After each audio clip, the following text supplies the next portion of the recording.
Sweet. So we are live. I'm going to be doing some work. You guys can see me do the work as I'm doing it. And then when people arrive, then I will stop the music and we'll start talking.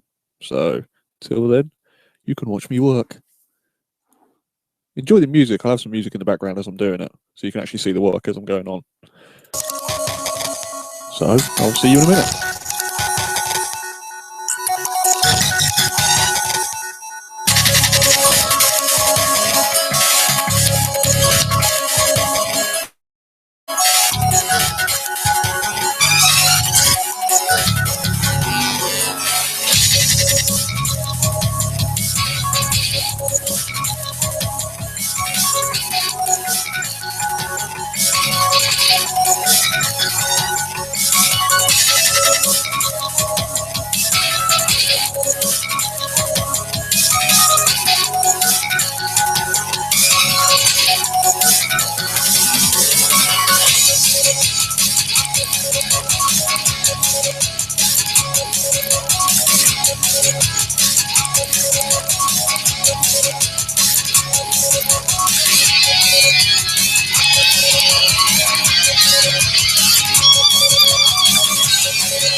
I am going to show you what I am working on, but I just need to send a couple of things first, and you guys can't see what I'm sending, so if you just wait with me a minute, then you can see what I'm working on. Cool.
Can you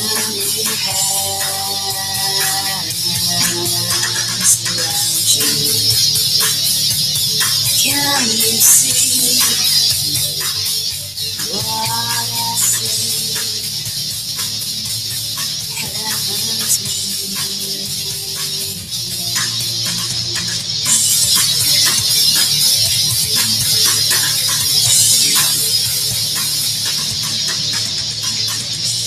Sit back down, feel away from me. Take a beat, serenade.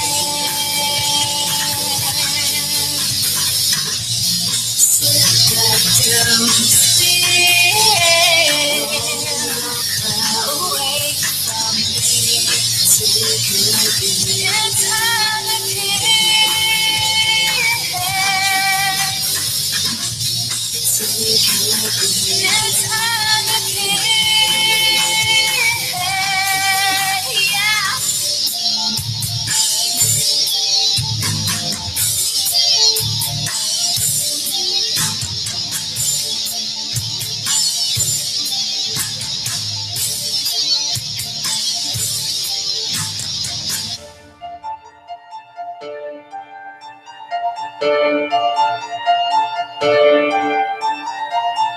Yeah.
course, you come in at the slow bit when it's nice and sort of relaxing, like lounge music. Yes, we've got backing music. Turn that off now, actually. Wow, it is dark when two of my light bulbs are out. I'm going to turn the lamp on. Yeah, you just want an Undertaker comeback. That's all you want, isn't it? I get it. The lights go dark. I see. Yeah, I get it. Yep. You just want an Undertaker comeback, don't you? You know, lights go dark. Just want Right, I'm going to warn you. I did one of these yesterday for one of my things, and it at certain weird points. Yeah, it cut out because just my computer died for some reason twice. I think it just overheated from having the webcam being used. So if I end up going off and coming back, I've got the app on my phone as well, so I can come back on my phone if need be. But yeah, so if I disappear, it's because my computer's died and I'll reboot it back up. It's the same thing as what happens when I'm rendering videos. I think it just overheats. Trying to use the camera for some reason. Have you got a custom one then? What, the computer? Yeah, but it was made back in 2010, so it's getting old and full of memory. Do you know what you need then? Compressed air. Go to Maplins. That's probably what it is. All you need to do is just open up the back of your computer and just put some compressed air onto it. What, like a fan or? Yeah, the fan. What it sounds like is the fan generally will tend to get clogged up with dust. Because I clean mine out. You should do a thorough clean every 3 months, I think it is. But you should clean out the fans really every sort of week to month, depending on how intense you use it or how intense in terms of what you do with it. So, for example, I can tend to get away with it doing it on a monthly basis because I don't really play heavy games on it that much. But for a pro gamer, somebody that will play like Batman Arkham Knight or Crisis 3, it would be advised to play it weekly because the fans so easily collect dust. And obviously, that's why the computer that I've got, I had mine created back in 2012, and it's still relatively powerful. It's actually still one of the top PCs on Can My Computer Run That.com, which is quite fun because of the graphics card and whatnot I've got in it. But I added an extra fan onto my PC because it's standard with 2, but I put an extra one on there just to keep it cool, especially during the summer. So what you need to do is go to Maplins and just get a can of compressed air or a couple of cans of compressed air and literally just blow it into all of your fans. The other option you can do is to because it's custom, I assume you can pull the side of your PC apart so you can actually get inside and move all the graphics and whatnot around. Yeah. Pull that open.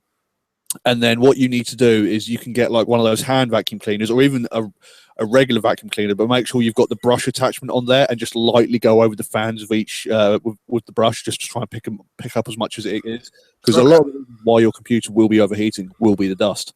Okay, yeah, you got a point. Yeah, because it's I don't think I've dusted it since I've had it, which was 2 years ago. So if it's anything like an old fan, I used to not computer. I sometimes have a fan during the summer. Next to me because obviously it gets baking up here, and I was like, do you know what, it's not blowing that well. So I literally like opened it up, took a hoover to it, and it's literally like one line, and it was like you could just see like a mound of crap on either side, and you're like, oh, I haven't done this in a while. Yeah. Well, because like when I'm mixing down videos, when I'm rendering videos, I have to turn off 2 of the cores. Because I've got 4 cores, I have to turn 2 of them off because if I have all 4 running, the computer just turns itself off after 10 minutes of it. So yeah, it really if cleaning it out will stop that, that would be very helpful. My personal favorite is the computer I've got it's got 16 gigabytes of RAM, and I haven't even clocked it to 8 yet. I think it clocks maximum to 6 if I'm lucky. And it's quite hilarious because I'll play Batman Arkham Knight. Batman Arkham Knight runs about 4, and the rest of my computer can easily run on about 2 or 3 if I'm lucky. So I've got about 8 gigabytes just sitting there waiting to go. Mine's not that nowhere near that high quality. I'll tell you what I got. I can actually sign into because I got mine. I paid for mine to be built because one. I know enough about computers, but not enough to actually put one together yet. Yeah. So I can actually tell you, I had this. I've had this since November 2012, so I've had this just over 3 years now. Right. It's a Intel Intel i5 quad core with 16 gigabytes of RAM, a 3 gigabyte AMD Radeon HD 7950, which was the second to top one at the time it was released, and I think it's still like in the top 5 or 6 that AMD have released. It's got 2 hard drives to it. It's got and triple copper heat pipe CPU cooler involved in it as well. Like I said, an extra fan and whatnot. And like I said, I've had this for 3 years, and it can still play games like Arkham Knight and what was one that was released a couple of months ago? One of the Assassin's Creed games. I think it can still run it pretty much on ultra settings without no problems. Mine's only got 4 gigabyte of RAM, so that's more than enough for a lot of games. I mean, then again, Arkham Knight I think needs minimum 6. Yeah, quad. Yeah, it's the copy of Windows is from 2009, so I'd imagine that's when it was. Yeah, I had Windows 10 because I'm part of the Windows preview build. So I actually had Windows 10 like months ago. But when they released it fully, like for the first year, everybody gets it free. It bricked my computer, so I'm back on Windows 7 at the moment, and I don't really want to touch Windows 10 right now. Oh, okay. It's a good. It's a very, very, very good operating system. It's very clean, very efficient. You don't realize how easy everything is until literally all you got to do is where the start button is on Windows 7. All you got to do is just press start and then just type what you need. And it will find it instantly. You literally just type what you want. You don't even have to like go through files and folders and that. Like you still can, but the fact that you can just be like, oh, I just want this, and it'll go boom, boom, boom, boom, bing. There you go. Like wow, it's so good. Awesome. Right, who are we waiting on? We are waiting on Martin, who will appear like 2 or 3 minutes before the start. Kieran, who probably won't be here till 7:30. Paul, who I've heard nothing from. But what, since you told him when it was? Paul said he can only do Sundays, and I said, yep, 15th and at 7 o'clock, and he put a thumbs up to me, and this was the 1st of November. So 1st of November, sorry. I'm looking at Survivor Series. Never mind. No, yeah, I think I don't think Paul's commented on this one yet, but if not, even if it's just the 3 of us, I know Martin will be in. Even if it's Kieran will be in as well. Even if it's just 2 or 3 of us. I mean, it's going to be. we need Kieran and or Martin in here because otherwise it will be like. So, what have you watched? Nothing. What have you watched? Nothing. Is DM around? Let me check my Skype. Oh, it's a Martin. I'll give DM a buzz. Say he might be willing to join him. If you'd like to join a live show, right? All right, Martin.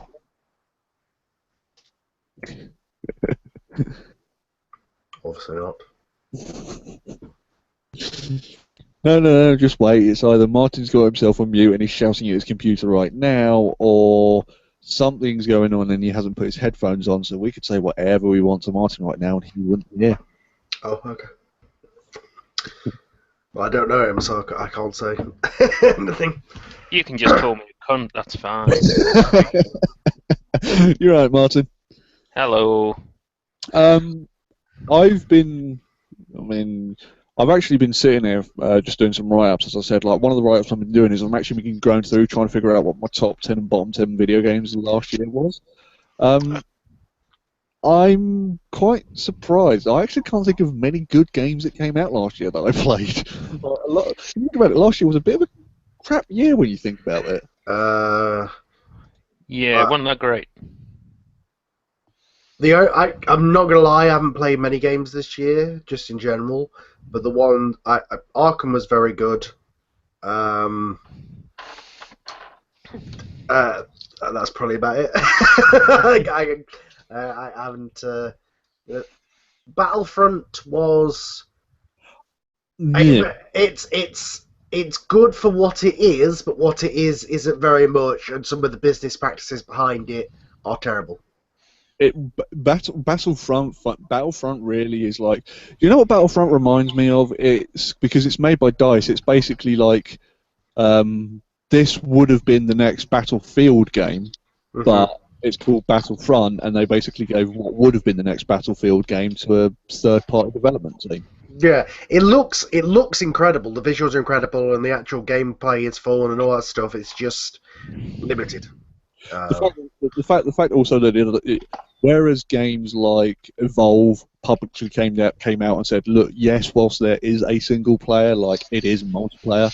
The guys over at Battlefront didn't actually publicly come out and say it's a multiplayer game only. Effectively, they were like, yeah, no, it's got a campaign in it. It's got a campaign in it. Has it bollocks? No, it's totally all about it. It's basically going down the same line as Call of Duty or Battlefront. That's the market they're appealing for. So.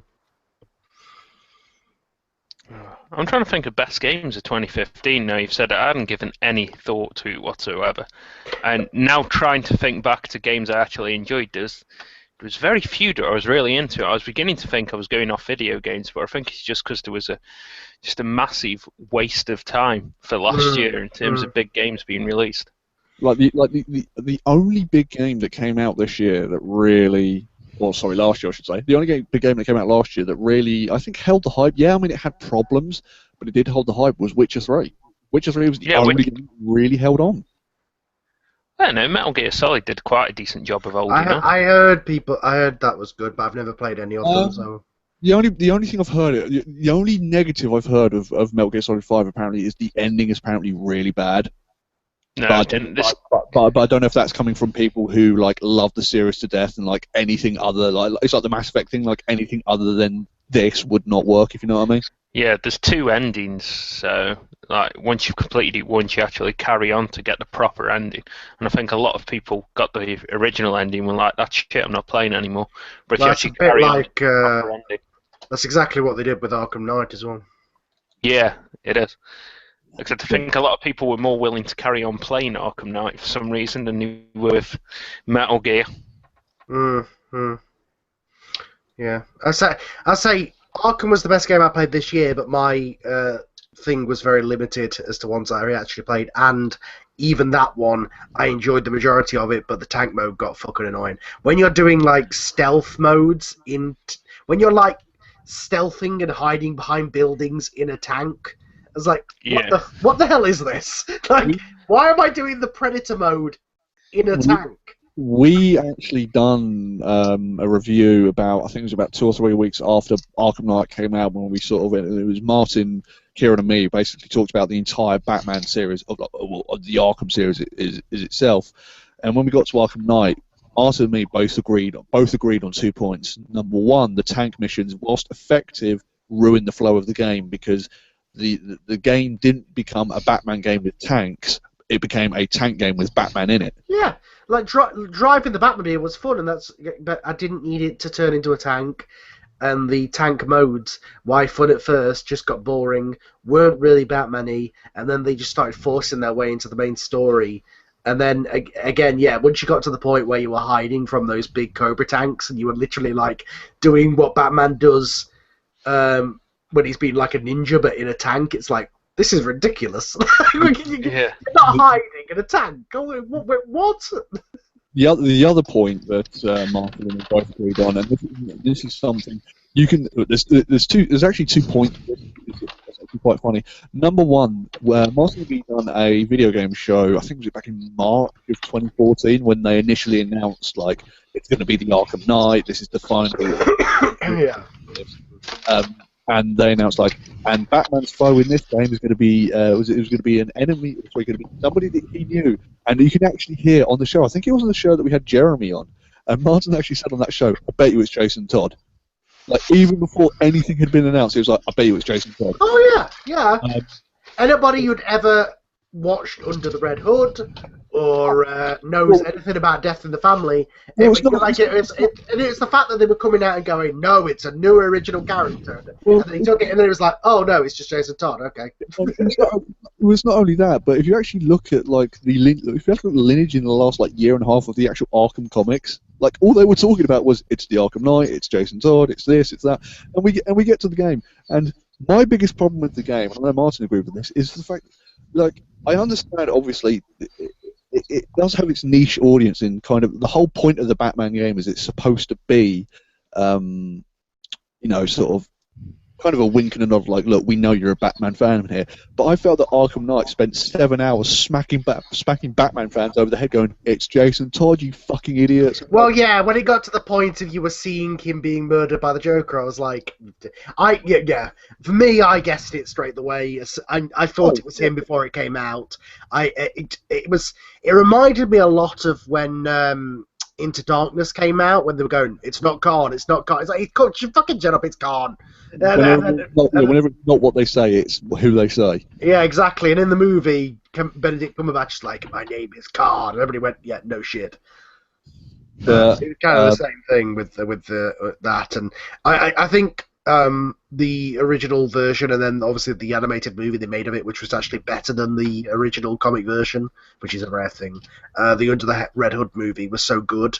I think the fact that this was kind of a watered down version of it with a lot of side missions, I think some people were bitter towards that. I enjoyed what we got, but I agree that some people maybe were just like, oh, it's not as good as the other version of it, kind of thing. I'll ask you one more thing in a second, but hello, Kieran. Oh, and he drops off. Apparently not. With Batman, the thing that pissed me off about Jason Todd is that once we found out it was Jason Todd, which we all knew anyway, he never had his big chance at becoming the good guy and going, all right, in Batman, you're right. He sort of disappeared and then came back for a sniper shot later in the game. Yeah. It seems like there should have been a bit more of that. And my favourite part was that he took off the Arkham Knight helmet, and underneath it he had a Red Hood helmet. Yeah. And it was like, wait, okay, so in the original version he took the identity of the Red Hood, so that's why he had a Red Hood helmet. But why would he have a Red Hood helmet other than the fact that in the comics he's the Red Hood? It's like he had, look at this one, I prepared it, he had a mask under the mask that was his real mask from the comics. It's basically like he took the Arkham Knight helmet off, and it's like, look, I'm the Red Hood. And he's like, look. He's like, we know. It's like, why can't you just be the Arkham Knight in this version? I wouldn't. The other thing I also want to say is, this is something I adored. Whoever sculpted, made, whatever you want to created the Scarecrow in Arkham Knight, give them a fucking award. That is an amazing looking Scarecrow. Yeah, the way they made him for the original game was awesome. They never explained how he survived, but because the last time we saw him in Arkham Asylum, he was getting chomped it off by Killer Croc. But yeah, because popular character. But no, yeah, he was awesome. They did a great job with all the villains, and the best part of it was. Obviously, it was the secrecy they kept around Mark Hamill, and how it's like, oh yeah, Mark Hamill's retired from it, and then all of a sudden he's like the second main character in the game, and how he had Joker talk to you in your head. That was all superb stuff. And then I thought I was worried the Joker thing was going to become just a gimmick, like every single time something happens, like Joker pops up and says this stuff. But weirdly, and I know this is going to sound kind of. There's two things. The Joker stuff was amazing, but I've been playing like the Batman games recently again. If you actually just sit there and you actually listen to the thugs have actually got the most interesting dialogue in the game. Oh yeah, you can fly over the roof. That's been the true of since Arkham City. You can just fly over and be like, oh, they're having this conversation down there. If you actually listen to the conversations they have, they're actually way more interesting and way more entertaining than the actual game dialogue. Yeah. No, I did enjoy the main story, even with the predictableness. It was just tank mode was the only problem for me. Yeah. Right. Another game, by the way, of last year, which I really enjoyed, Until Dawn on PS4. Yes, I want to get that, because obviously, as you know, I've got a PS4 now, and I've heard that's supposed to be really good, but like, it's supposed to be like, It's like, was it like a horror version of a Telltale game, kind of, but like all in one go? It's a lot more interactive than a Telltale game. It's so much fun. There's so many different times where taking a different course of action will lead to different characters dying. I think you'd have to play through the game something like about 12 times to get all of Oh, the really? possible endings with different characters surviving. So this is an actual game that can boast actual 12 different endings and not just be like different light colors or like a different flag being held. Yeah. When you get the ending's basically the same every time, except when the credits roll, it's a police interview room, and then they have the interviews with the characters post game, talking about their experience of what went on when everyone was getting killed. Yeah. So, I'm definitely thinking, because obviously now that I've now finally got a PlayStation 4, it's like I want to start picking up games that I haven't been able to play. So like Until Dawn, there was one that came out. Was it? I know. Was it Life is Strange? I never got around to playing that, but I heard Life is Strange is supposed to be really good. Life is Strange is good, yeah. But apparently it's supposed to be, it's like a commentary almost on the hipster culture of life or something. Yeah, about hipster wankers. It's great. Can you kill any of them? No, you don't get to kill them. Maybe in season 2. No, but I've heard that's supposed to be good. I've played the Game of Thrones one. I really enjoyed that. I like Game of Thrones. Tales from the Borderlands is good as well. I want to also play the Minecraft one, just for more curiosity of how the fudge can you make a story mode out of that? I know, I thought that seems a bit strange, doesn't it? You know what they need to do, and I think they've done it on Steam, but you know what they need to do is, like, after they've finished, like, everything, they should just make, like, one big giant bundle that's, like, £100, but it has, like, every fucking thing they've done. So, like, all the Walking Dead, all the Game of Thrones, all the Borderlands, so you can just have, like, £100. They've already got a bundle, but of literally, like, everything they've ever done. Oh, not everything they've ever done, no, but all of the multi-episodic games that have come out recently, They do like retail versions, don't they? That's how I got Game of Thrones, because I waited until November, because that's when the last one came out, and then I've done it all. I've got like everything done. I think the multi-pack at the moment gets you Game of Thrones, Borderlands, A Wolf Among Us, and the 2 Walking Dead games. I still haven't played Wolf Among Us, and I've heard that's Wolf Among Us is great. Good. Really close to the comics as well, so it's really enjoyable. Yeah, I've still got. I think. Also, I've still got another week off, so I think it's literally going to be like one every day. Like I'm not. It's going to be for like Wednesday and Friday. I'm probably going to see if I can try and complete as many of those episodic games as possible, because you can probably do about 2 a day if you're lucky. Yeah, they don't take that long. Per episode, it's about 2 hours for Wolf Among Us, so about 10 hours for the whole thing. So that'll be a day. So I might do that on Friday then. So Wednesday I'll want to do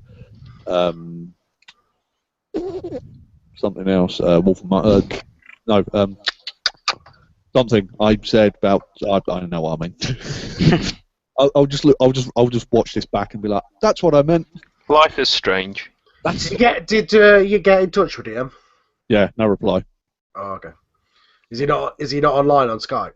He is on Skype, but he's listed as away. But I said, "Hey, do you want to join the live show?" And he hasn't replied back to me. So I'm guessing that's a no. And I'm guessing I'll just give a shout to Kieran before we start, because I'm guessing he joined in and then left. So is Spanner not doing it now?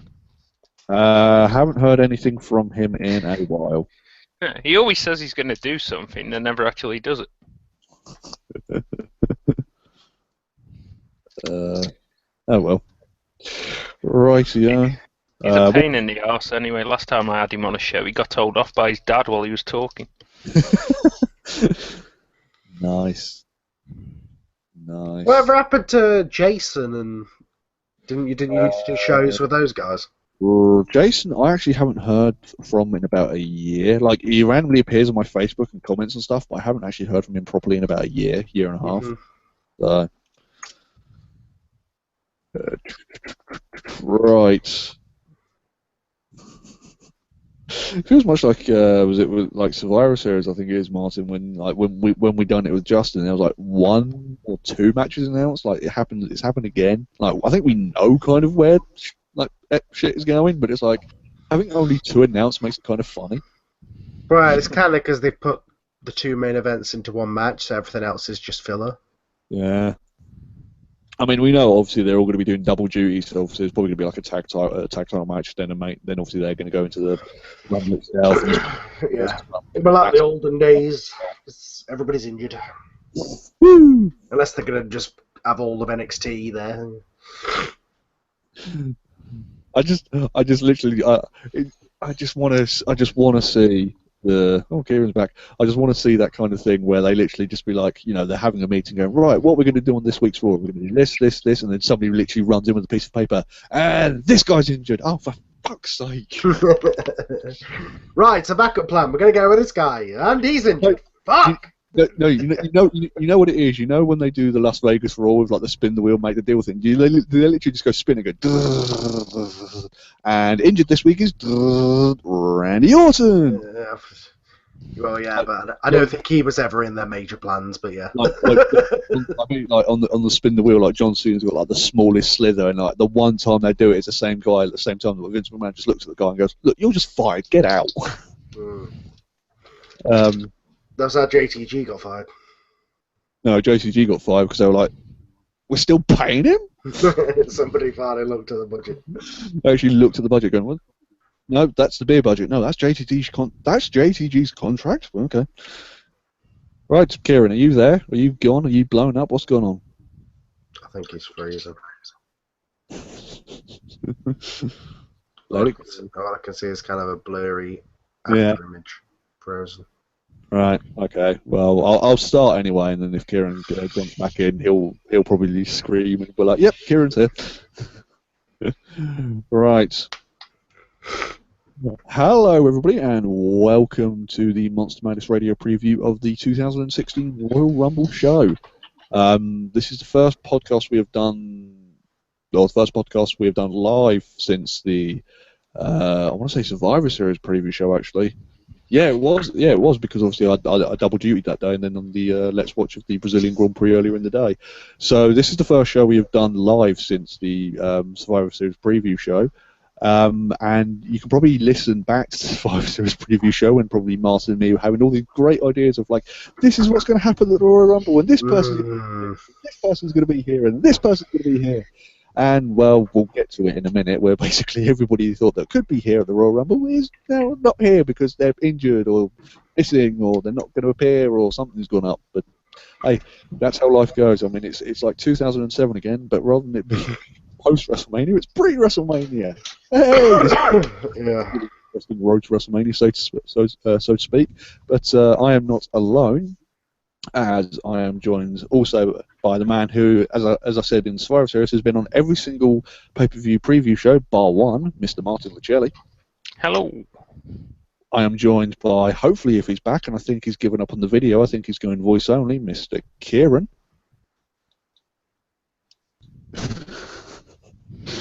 Kieran, please speak, please do something, wave to the camera, say hello. Hello. Ah, there you are. You're back. There you go. You're good. Yeah, I had to restart the chat. Don't know why. Don't ask why. Don't ask, don't tell. And we are joined by a special guest from Scythe Podcast. You know him from the audio dramas as well, from the Old School Fantasy, Mr. Cole Dutton. Hello. Yeah. Oh my God, Carl! I thought you were dead. Oh. Shall I do the whole thing of obviously I went and done my whole network thing, but yes, Carl went missing for 3 years. I sat home and done absolutely nothing at all. Yeah. That's kayfabe, and we're sticking to it. But to be honest, it's kind of half the truth. As I'm not really on the Beyond the Mat shows anymore. I'm on there occasionally, but DM does it with a couple of new people now. Just because I work weekends now, so it's just kind of impossible for me to do late nights when DM could be on. And it kind of helps in the fact that I haven't watched WWE other than I did watch this week's Raw. Oh, you don't have to worry about getting caught up. That's my job. Yes, well, I watched this week's Raw because I kind of I hadn't watched it in a couple of months. I stopped watching the Survivor Series. That was finally my thing, as you were speaking about. Survivor Series, there's sort of so many possibilities of what could happen. Anything could happen. We could have a new frontier in front of us, and then everything that we feared would happen happened. Shameless. So I was just done at that point. I turned off and stopped watching for a couple of months. But I did watch this week's Raw. So I am caught up now. But as I say, it's not helped in the fact I think if I was still doing a weekly show, I'd feel obliged to watch it every week. Now I'm just like, oh yeah, I haven't watched Raw this week. Oh well. Yeah, I spoke to you earlier in the week, Carl, and Kieran kind of knows his view on this. That basically, obviously due to my work schedule, obviously it's hard for me to sit down and watch it. So I end up either watching the highlights of that, or obviously Kieran's just gone, so he'll be back in a minute. But Kieran basically is my go-to guy. I will literally speak with Kieran maybe once a week or twice a week, and I'll be like, "So what's happened?" And he'll be like, "This has happened. This has happened. This has happened." And I'll be like, "Oh, that sounds good. That sounds good. That sounds good. Okay, glad I didn't have to watch that. Thanks for that." Yeah. Well, no, I do keep up with some stuff. There was about a month in, I'd say, December where I was just not up on anything. But this month I've kept up more with stuff and that's going on. I think there was a time where I was just kind of done with wrestling for about a month. And it was weird, that was the month when I went to NXT Live as well. I was still watching NXT, but I was done with the main show. And I just didn't stay tuned to it. But as I said, this month I've got back into following it and knowing what's going on. And I've heard it's got better, so I watched it this week and it was fine. It was not terrible. Raw has been bearable. Raw has been very, very bearable. Absolutely. Stuff's happening and things are making sense and there's feuds that are going into matches and very little comedy nonsense. So, yeah, actually, this week's Raw was alright. Yeah, so, it had some good stuff. So let's actually get into the crux of why we're sort of stumbling around the issue of sort of saying like we had so many possibilities and look where it's gone to now. Is kind of basically stemming from the Seth Rollins injury, where they ended up having to have a tournament at Survivor Series, obviously to crown a new champion, because at such short notice they had to do something. So everybody thought, okay, we're going to settle down, we're going to lead into WrestleMania, with maybe a bit of an interim champion or maybe a bit of a switch around, but something's going to be recovered out of this. Well, obviously over here in the UK, we're still dealing with the fact that three of the most beloved British actors or musicians have died. Over there in America, they're dealing with the fact that apparently you can't walk in wrestling without injuring yourself. Because in the space... Especially if you get a push. Yeah, in the space of about 2 months, we've had Cesaro, obviously Daniel Bryan still being injured from, the multiple whatever the hell's going on. You have got John Cena being injured, you've got Randy Orton injured, you've got obviously Seth Rollins injured, you've got Sin Cara injured, you've got Sting injured, you've got Tyson Kidd injured. And they've wrapped Roman Reigns up in bubble wrap and said, "You stay in the corner, you stay in that corner, you do not move." Yeah. Do not go to the gym, do not go out for a walk, do not do anything. I think this speaks to the fact of WWE. For years, people have been saying, one, you're over reliant on old stars, and two, you're over reliant on John Cena. And I think this year was the absolute proof of that. Of if you don't get other main eventers ready, you are screwed.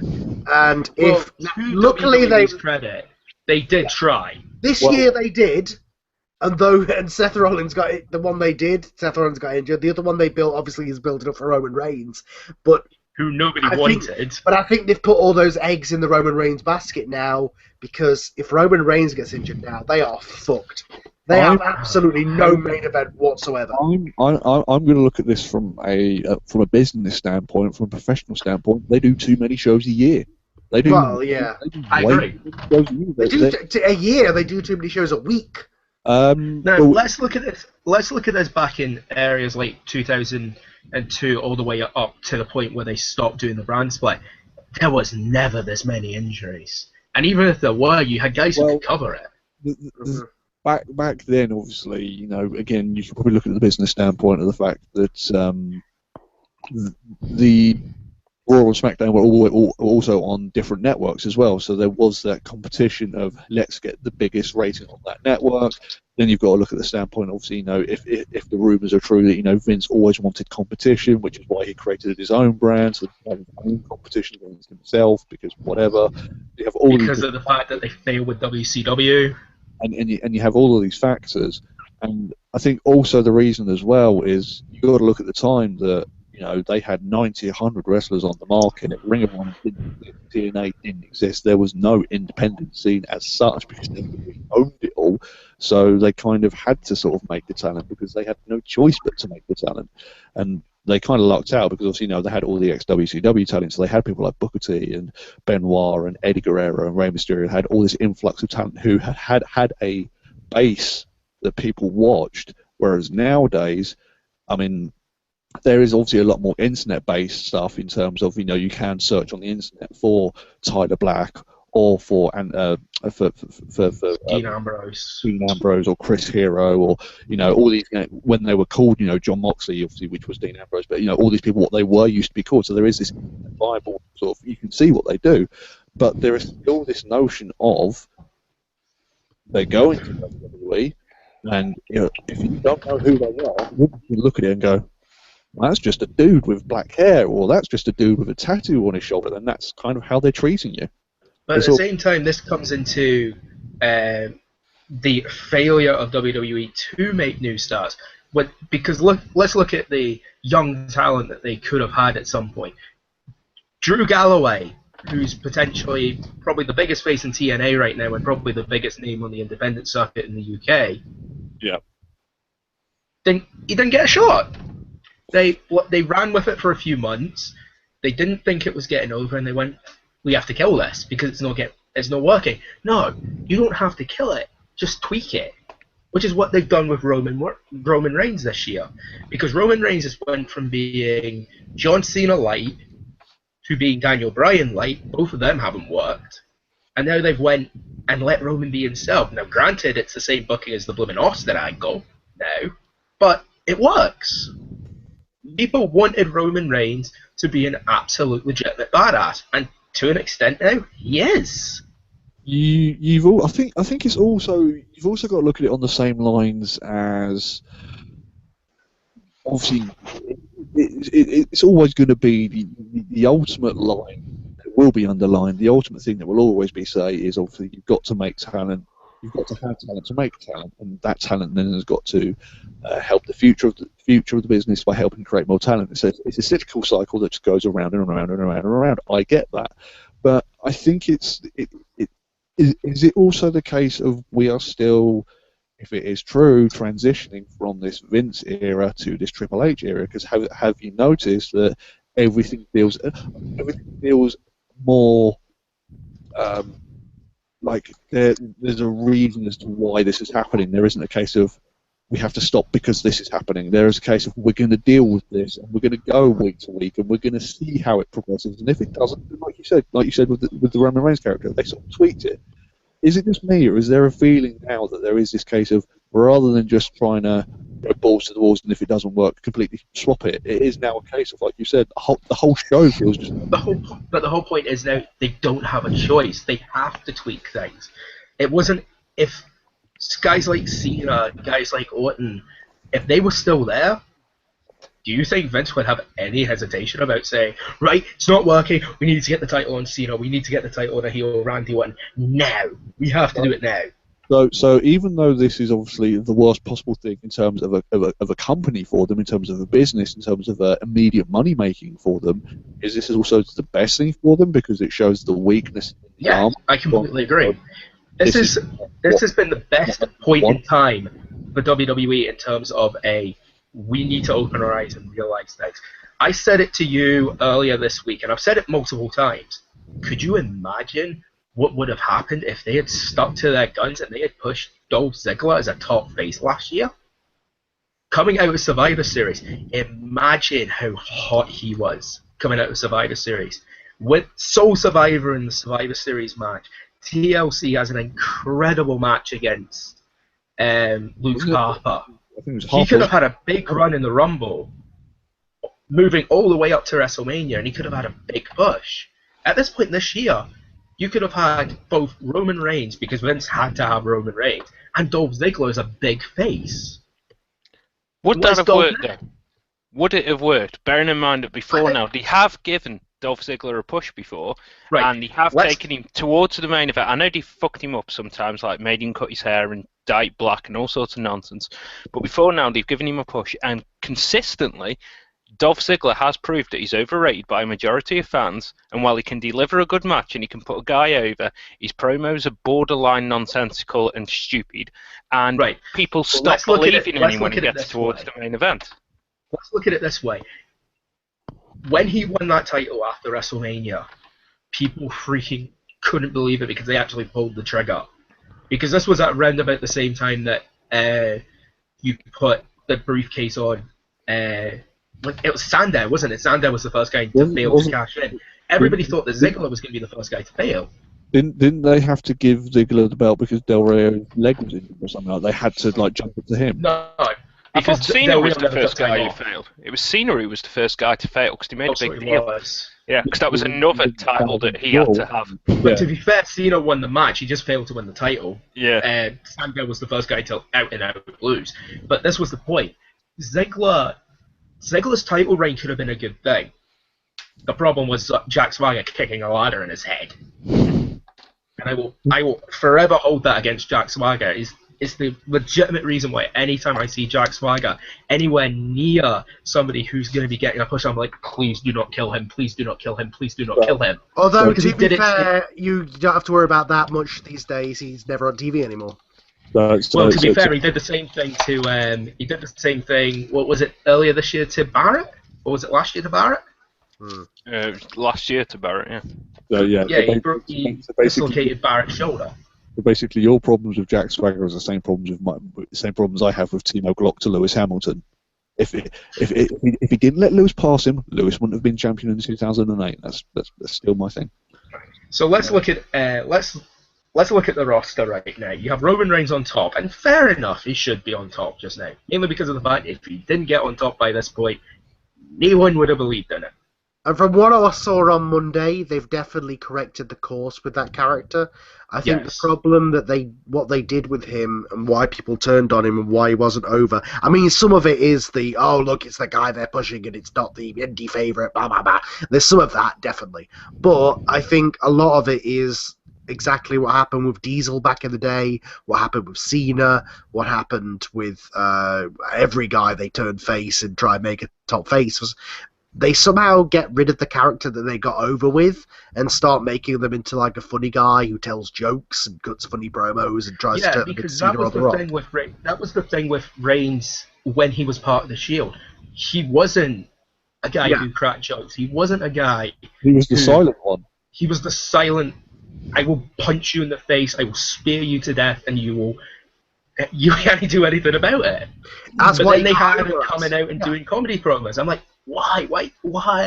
Exactly, Stop it. because WWE feel that that's what they want their guy to be. They want them to be this flagship bearer of the company who goes to. They want every guy to be The Rock or John Cena, basically. And that's. But this is the thing. At the same time, John Cena's not funny.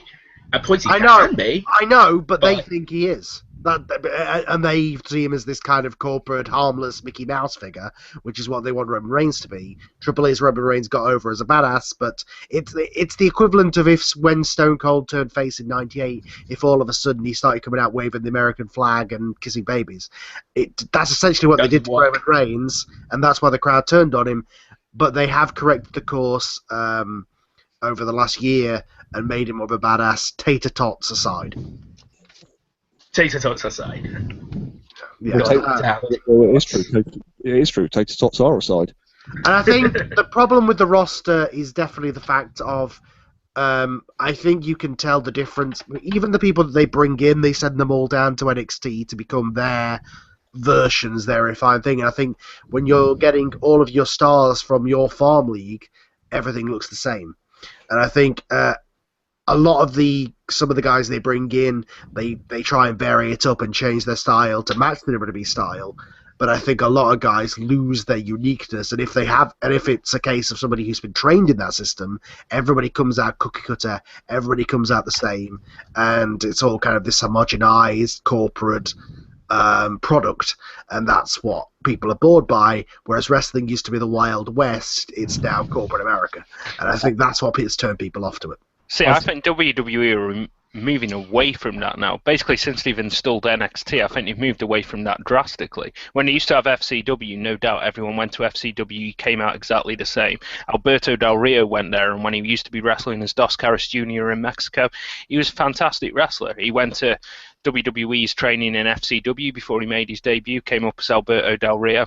Yeah, he had a nice spinning backbreaker and a good step up in Zaguri, but other than that, exactly the same as everyone else. He wrestled the same. He was a completely different character, which is the reason why people gravitated to him as a heel, because of the fact that before this, when you had Mexican characters in WWE, they were luchadors. You had the blooming Mexico's three of the greatest cruiserweight wrestlers in all time, and they came out driving blooming lawnmowers. Yeah, exactly. And And Rio was perception, different. perception is reality, and look, Del Rio is a great case of. Unfortunately, I think it's a budgetary thing with Del Rio. But when he first came out and he had the pyro and the cars and Ricardo, he looked like something special. Now he's just a guy. Yeah, He they is did just kind a of screw him up that when they were giving him his main push, they went, right, what can we do? First we'll remove his pyro, then we'll remove his car, then we'll remove his manager. They basically fucked him over when he had his match against Edge at WrestleMania and he destroyed his car now. After that, mitigating slowly went circumstances down. aside, no, because hindsight's 2020. If Edge didn't retire after that point, then yeah, you fucked over Del Rio. But at that point, it was kind of like giving Edge and Christian one last great moment together, because they thought, right, Edge might never wrestle again at this point, and sure enough, that's what happened. But you didn't need to yeah, get rid of no. Del Rio's character. You didn't need to take Ricardo off him. No, you didn't. didn't. Do all that. You No. didn't have to do all Yeah. that stuff. But to be fair, they didn't start taking Ricardo off Del Rio until probably the year after that. It was it after they was turned just- face. Yeah, it was from WrestleMania onwards was the slow decline of removing stuff from him. That's all I meant. Yeah. Yeah, but I think that was around the same time. But to your point about the FCW thing, that's absolutely, it has got better with NXT. It's fantastic, and it is different, and it is what I want wrestling to be. But the problem is once they get to the main roster, you could have the greatest wrestlers in the world. If they're not being used correctly, nobody gives a shit. Yeah, that's what I was going to say. See, which with brings us NXT, to with NXT, I'm worried. Like we get some people who are in NXT for a while, and people are like, quick, we need to get someone debuting. We need to get Finn Balor up to the main roster. I don't want him up on the main Do you want to know roster. the perfect example of this? Tyler Breeze. Tyler Breeze, yeah. Breeze, Tyler Breeze is a perfect Bo example. Dallas, No, the Ascension. yeah, Wait. just the smile on James's face. No. I'm smiling. with your- James, just get it out. Just get it out. Get it out. I'm smiling because of your smile. As soon as Carl said Bo Dallas, you started smiling with the smile. Because I was like, oh god. But whether you like them or not, they all had a unique character that was good because of how they were written on the show. As soon as they were called up, they became the same as everybody else. No, And that's the problem. Let me put it to you this way. Is that just because of the fact that Vince is seeing these guys and they're like, you know what? He's done his time, he's paid his dues, let's get him up. But they have no understanding of the character. Which, Yeah. I'll use Tyler Breeze as the example because he's the most recent. Immediately when Tyler Breeze gets called up to the main roster, what do? They gave him Summer Rae or something, didn't they? Exactly. They gave him a lady. They gave him a girlfriend when Tyler Breeze's character is all about I'm too pretty for anyone. Exactly. He's in love with himself. Why does he need a girlfriend? Yeah. It wasn't. All he needed, because I viciously hate people that have these, is all he needed to do was parade around with his selfie stick. Because I viciously hate Exactly. his selfie stick, and that makes me But feel that's the thing. But this is the thing. I think the problem with Tyler Breeze is he got so over on the NXT roster based on his talent. But when he gets up to the main WWE roster, no one knows who he is. Yeah. The problem that WWE the main roster has is that you bring up these NXT guys, and I'll use Bo Dallas as an example. Bo Dallas, James, calm down here. I will explain this. Hold your guns. Wait! I'll do a Mark remark. Look, I'm doing both their finishers. Right, let me put this into perspective here. It's The a reason joke. why Bo Dallas was over as a heel in NXT was because of the fact that he didn't know he was a heel. Yup. He didn't understand that people didn't like him. He didn't understand that people were like, no, we don't buy into this bullshit that you're trying to sell us. When he goes up to the main roster, he does exactly. It was basically if they turned John Cena heel, but kept the same character. He was a heel. He was the NXT version of John Cena. The crowd rallied against it, but the guys in NXT were smart enough to understand. You know what? We can get this guy over as a heel. People don't like him. Do you think? And I have been thinking about this. Is this also a problem with? I don't want to say us as fans, but I mean. Do you mean that we are expecting these characters to be the same way that they are on NXT on the main roster? No, I think it's kind of the case of we know. I don't want to say know the inside because no one knows the inside. What you hear is only what you read is what you hear, and what you read is about 10% true and about 95% fabricated, and about 5% is. Oh, I've heard something. I've heard something. I've heard something. I've heard something. I've heard something. But the reason I'm sort of saying it like this is NXT is made for the internet. It is made for the people to be sitting on the forums at 2 o'clock in the morning going, I think this guy is great because this guy is amazing. Raw and SmackDown is not made for a wrestling. But this is the thing. The only person they've managed to translate to the main roster the same way that he was on NXT was Kevin Owens. Yeah, Owens has done a great job. See, but I think that's because Triple H has backed him all the way. And I think the problem isn't with the characters or any of that stuff. The problem isn't with the problem is with the structure. Raw is written by a committee of writers who are overworked and basically can have anything changed on them at any minute by an overruling tyrant. Let's just call it out for what it is. Whereas NXT is written by two guys with Triple H who likes wrestling. So they book a wrestling show. Does this now go back to the whole idea that maybe Triple H should stand his ground when it comes to stuff like that with Vince? Raw and SmackDown is not a wrestling show. Raw and SmackDown is a TV show. Yeah. Then let me put. This has gone from being the preview of the Royal Rumble to actually booking WWE. So let me put it to you this way: Should WWE, because now SmackDown is now back on now on USA. Everything's on USA now. I don't think there's anything that's not. Let's put this to an idea. You have Raw as the flagship show. Absolutely. So that's where you have guys like Roman Reigns, you have Dean Ambrose, you have all this. But then you use SmackDown as the stepping stone to bleed NXT guys onto the main roster. That way the main WWE audience can find out who they are. They can find out what makes guys like Finn Balor, guys like Baron Corbin. And then once they've started getting that connection, they start moving them onto Raw and still working SmackDown. Whereas two things. One, I don't think it'd work because they don't have enough of a roster anymore to do a brand split. I'm not talking about doing a brand split. I'm just talking about using SmackDown as the argument is coming from the argument is coming from the fact of they don't have enough time on Raw. Raw is 3 hours long. They have enough time. Yeah, it shouldn't be. It's terrible. But they have 3 hours of Raw. There is no excuse for not having enough time. It is not a case of not having enough time. It's a case of they give the time to other things. Wrong thing. Or it's just a case of it's a fundamental thing where what's organic kind of storytelling, which is what exists on NXT, where they react to the crowd and push things based off the crowd's reactions, that is a wrestling show. Does NXT though benefit from the idea that they have 4 weeks of television already pre-made? It's not, but NXT again, and it's a little thing, but it means a lot.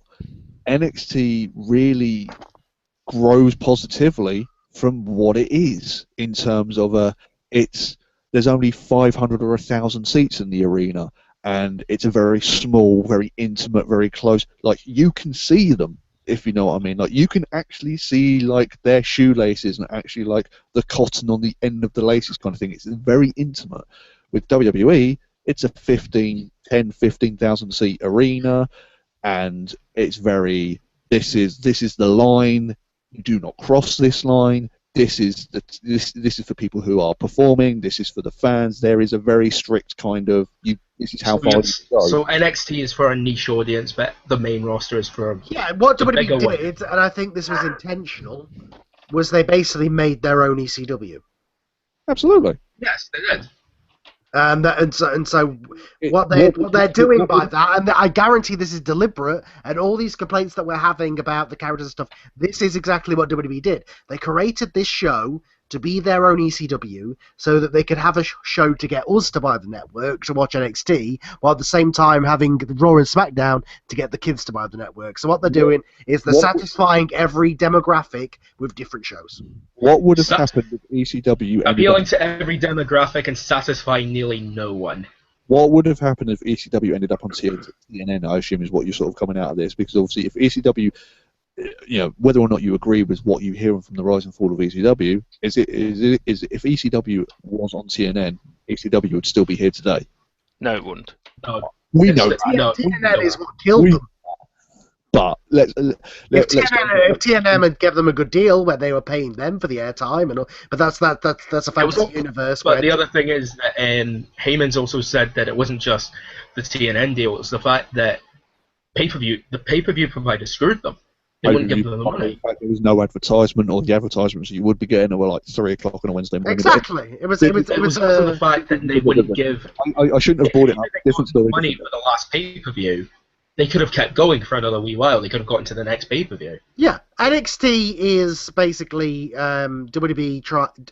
It's basically the feeling of an indie show, but with WWE's production budget and with the knowledge of these guys, if they do well, will get on the main roster.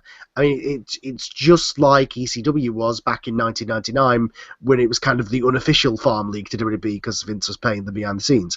And it's kind of we're having a similar situation where Bo Dallas is Taz, and I know that's a terrible comparison, but it's the same sort of thing where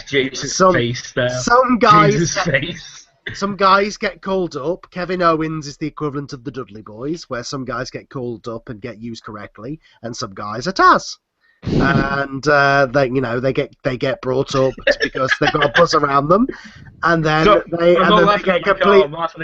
I know. Bo Dallas is Taz. I will drink this down right now.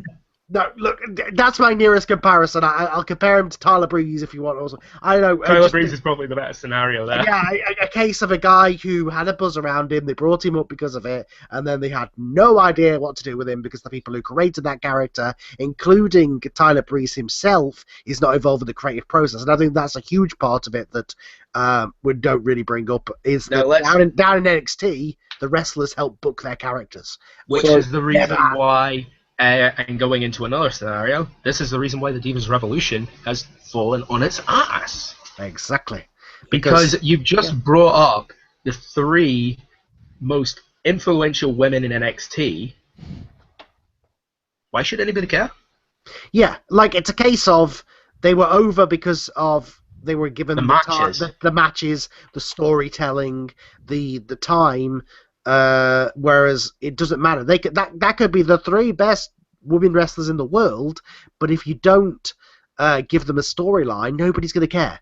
Like they could have the greatest match in the world, but if you don't book them correctly, if all you do is say, oh, they're women having a women's revolution, and then just put them out there in a random match, nobody's going to give a shit. From WhatCulture.com here.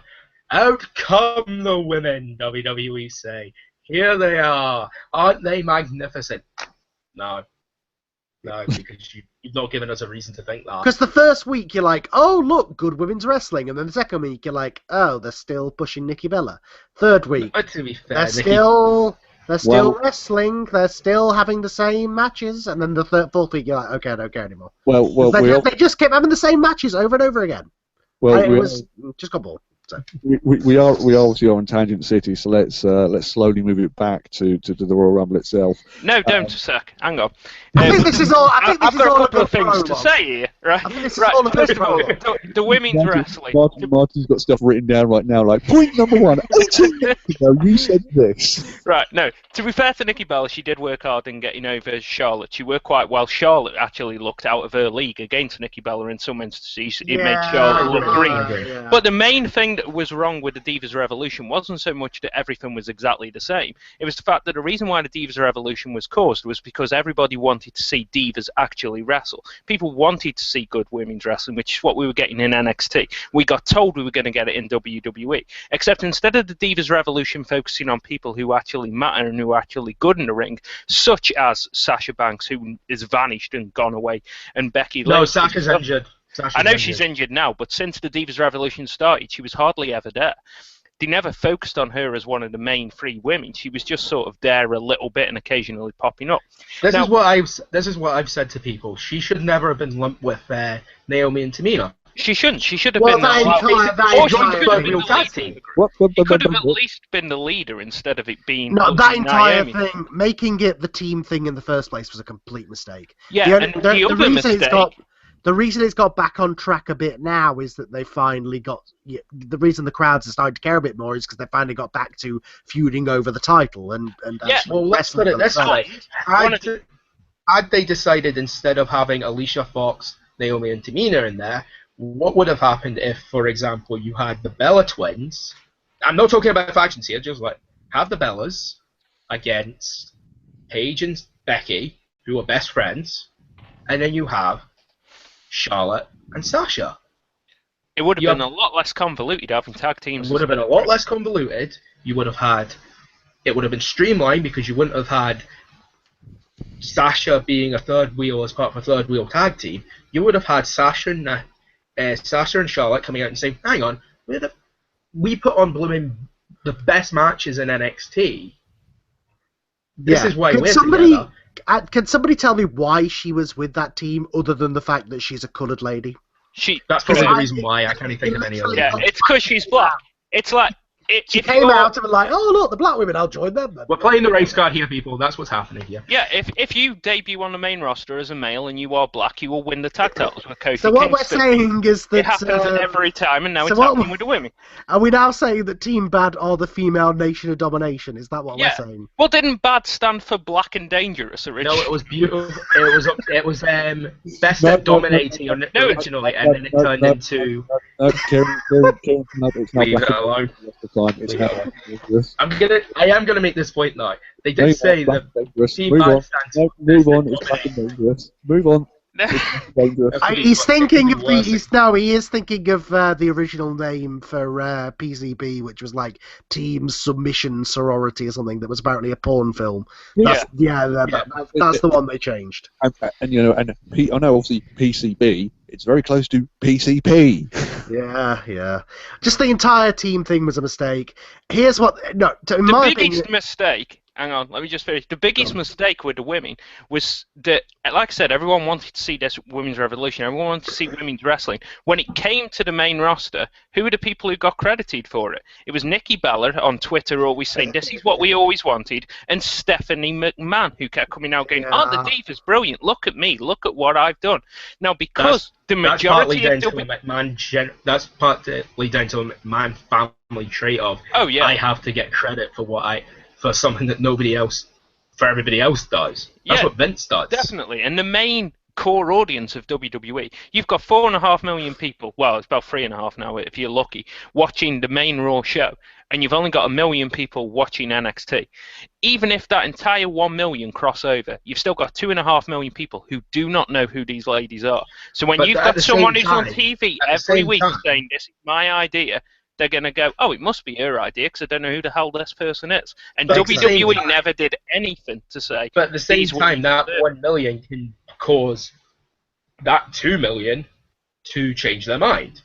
They can't, but only if they're booked right. And they're not going to be booked right if they're going to have Stephanie McMahon coming out saying, "Look at me, this was my idea." Now, they're slowly starting to change their mind.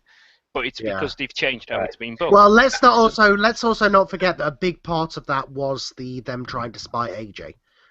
There was a big part of it. For the first couple of months of the Divas Revolution, it was in a holding pattern because they brought them in, but then couldn't have them feuding for the title belt, and they couldn't take the belt off Nikki because then she wouldn't pass AJ's record, so they could say "fuck you, CM Punk."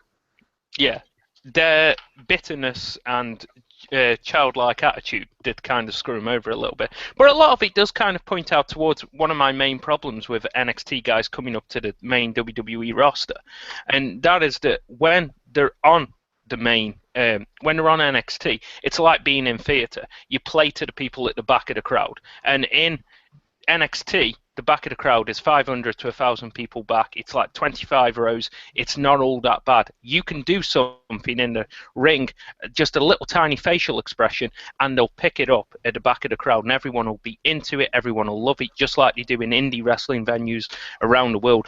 Once you get onto the main show, you can't do that, and people stop caring. Right, so let me put it to you this way. I'm going to use my prime example because, as James is fully aware, I was at NXT, SummerSlam, and the Monday Night Raw after SummerSlam. I was there live in Brooklyn. You can probably see me wearing a blue Celtic shirt, SummerSlam. Yay. James' wee smile. Here's the thing. Fucking Scottish. No. You have that massive Titantron. You can get a TV feed on. You can get the camera feed onto that.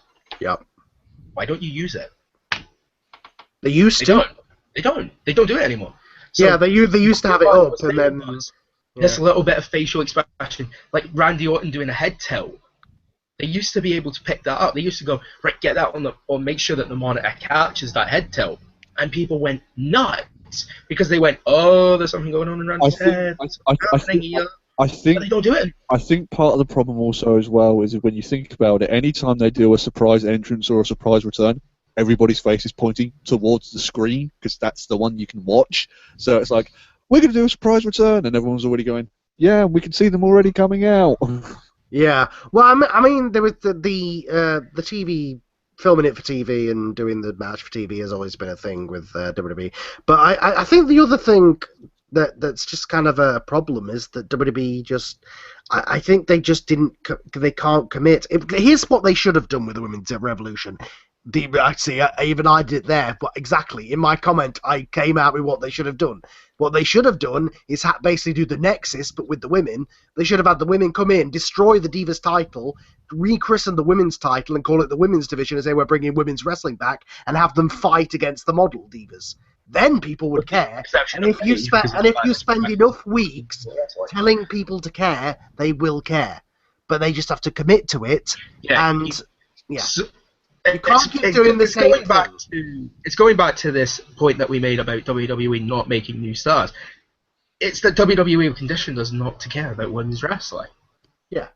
And they've got to commit they've got to spend a year building. Especially when it came to SmackDown. Before the Divas title came along. What were the Divas good on SmackDown for? Managers. Yeah, you had Tori Wilson and Dawn Marie feuding over Tori's dad. You had Sable and Tori feuding over who was the better Playboy model. You had Lydia, who was blind. Yeah. Yeah, they were feuding over guys. They were feuding over swimsuit contests. Do you know the only time that they actually put a SmackDown diva into a decent spot was Melina against Trish Stratus. That was the only time they did it. First, can you imagine, this just popped up there, well, can you imagine what would have happened if Karma would have stuck around and Karma would have won that Divas title? It would have looked ridiculous. She would have looked... Tomorrow, and I'm going to stop. I'm going to say this again, but borrowing from What Culture. I'm going to make the joke. It looks like a tramp stamp. I was going to say, if Karma won the belt, do you know what it would have been? It would have been Karma. Oh, swift. It was. The belt looks like a toy. It's a brand name, not a division. Yeah. It looks like something you would get out of a Claire accessory store. Let's put it that way. It looks like basically they've made the Divas into Brat dolls, and this is what a Bratz doll wrestling belt would look like. Ironically, that title looks like it was made for Natalya Neidhart, and she's the only one not to hold it. She has. Survivor Series 2010. I don't remember her holding it. If you say it just comes down to the fact of the women is kind of a microcosm of the entire company in that if they commit to something and want it to work, it will work, but they rarely commit to anything that isn't their main event guy. Yeah. Well, that's a great segue to go back to the original talking point That's the Royal Rumble match is now no longer a Royal Rumble match. It's a Royal Rumble match for the WWE World Heavyweight The Championship. first time since 1992 First that it's time been for the WWE title. for the title, but it's also the first time ever that the champion's going in as a defending champion. Yeah. It's kind of cool. I'm not gonna lie. That got me way more interested. It's something new, something different. Hopefully this year's Royal Rumble doesn't suck like the last two did.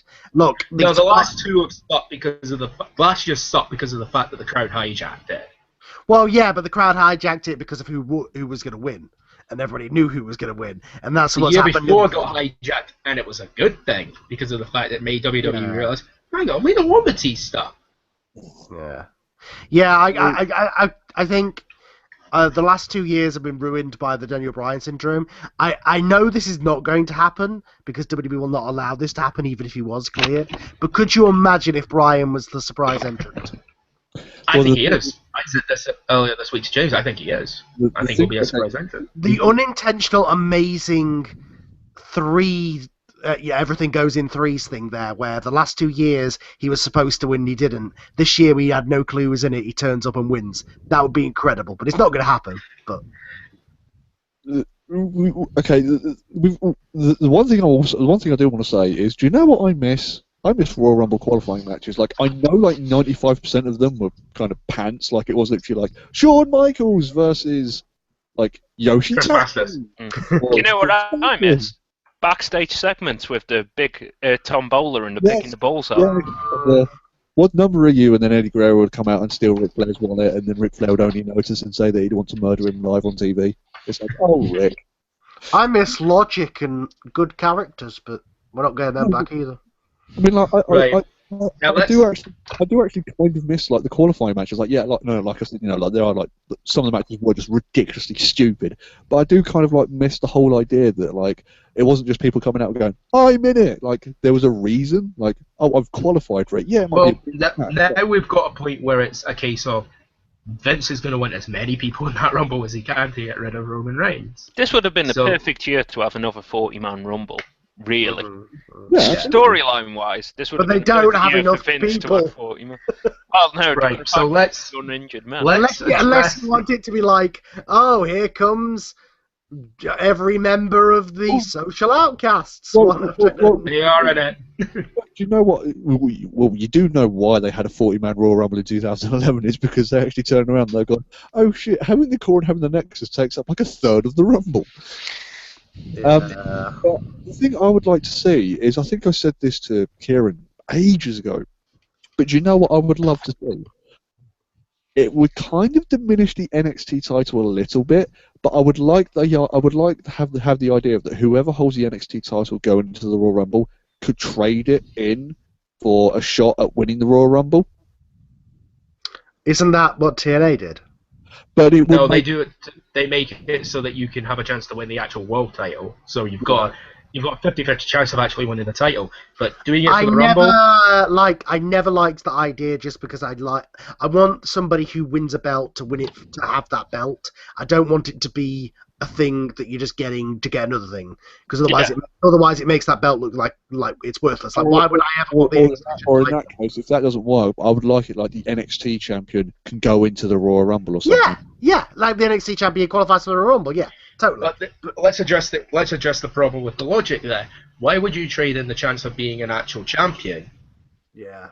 to giving up your title for a 1 in 30 chance of actually winning it? And in some cases, if you end up getting a low number, your odds are even less than that.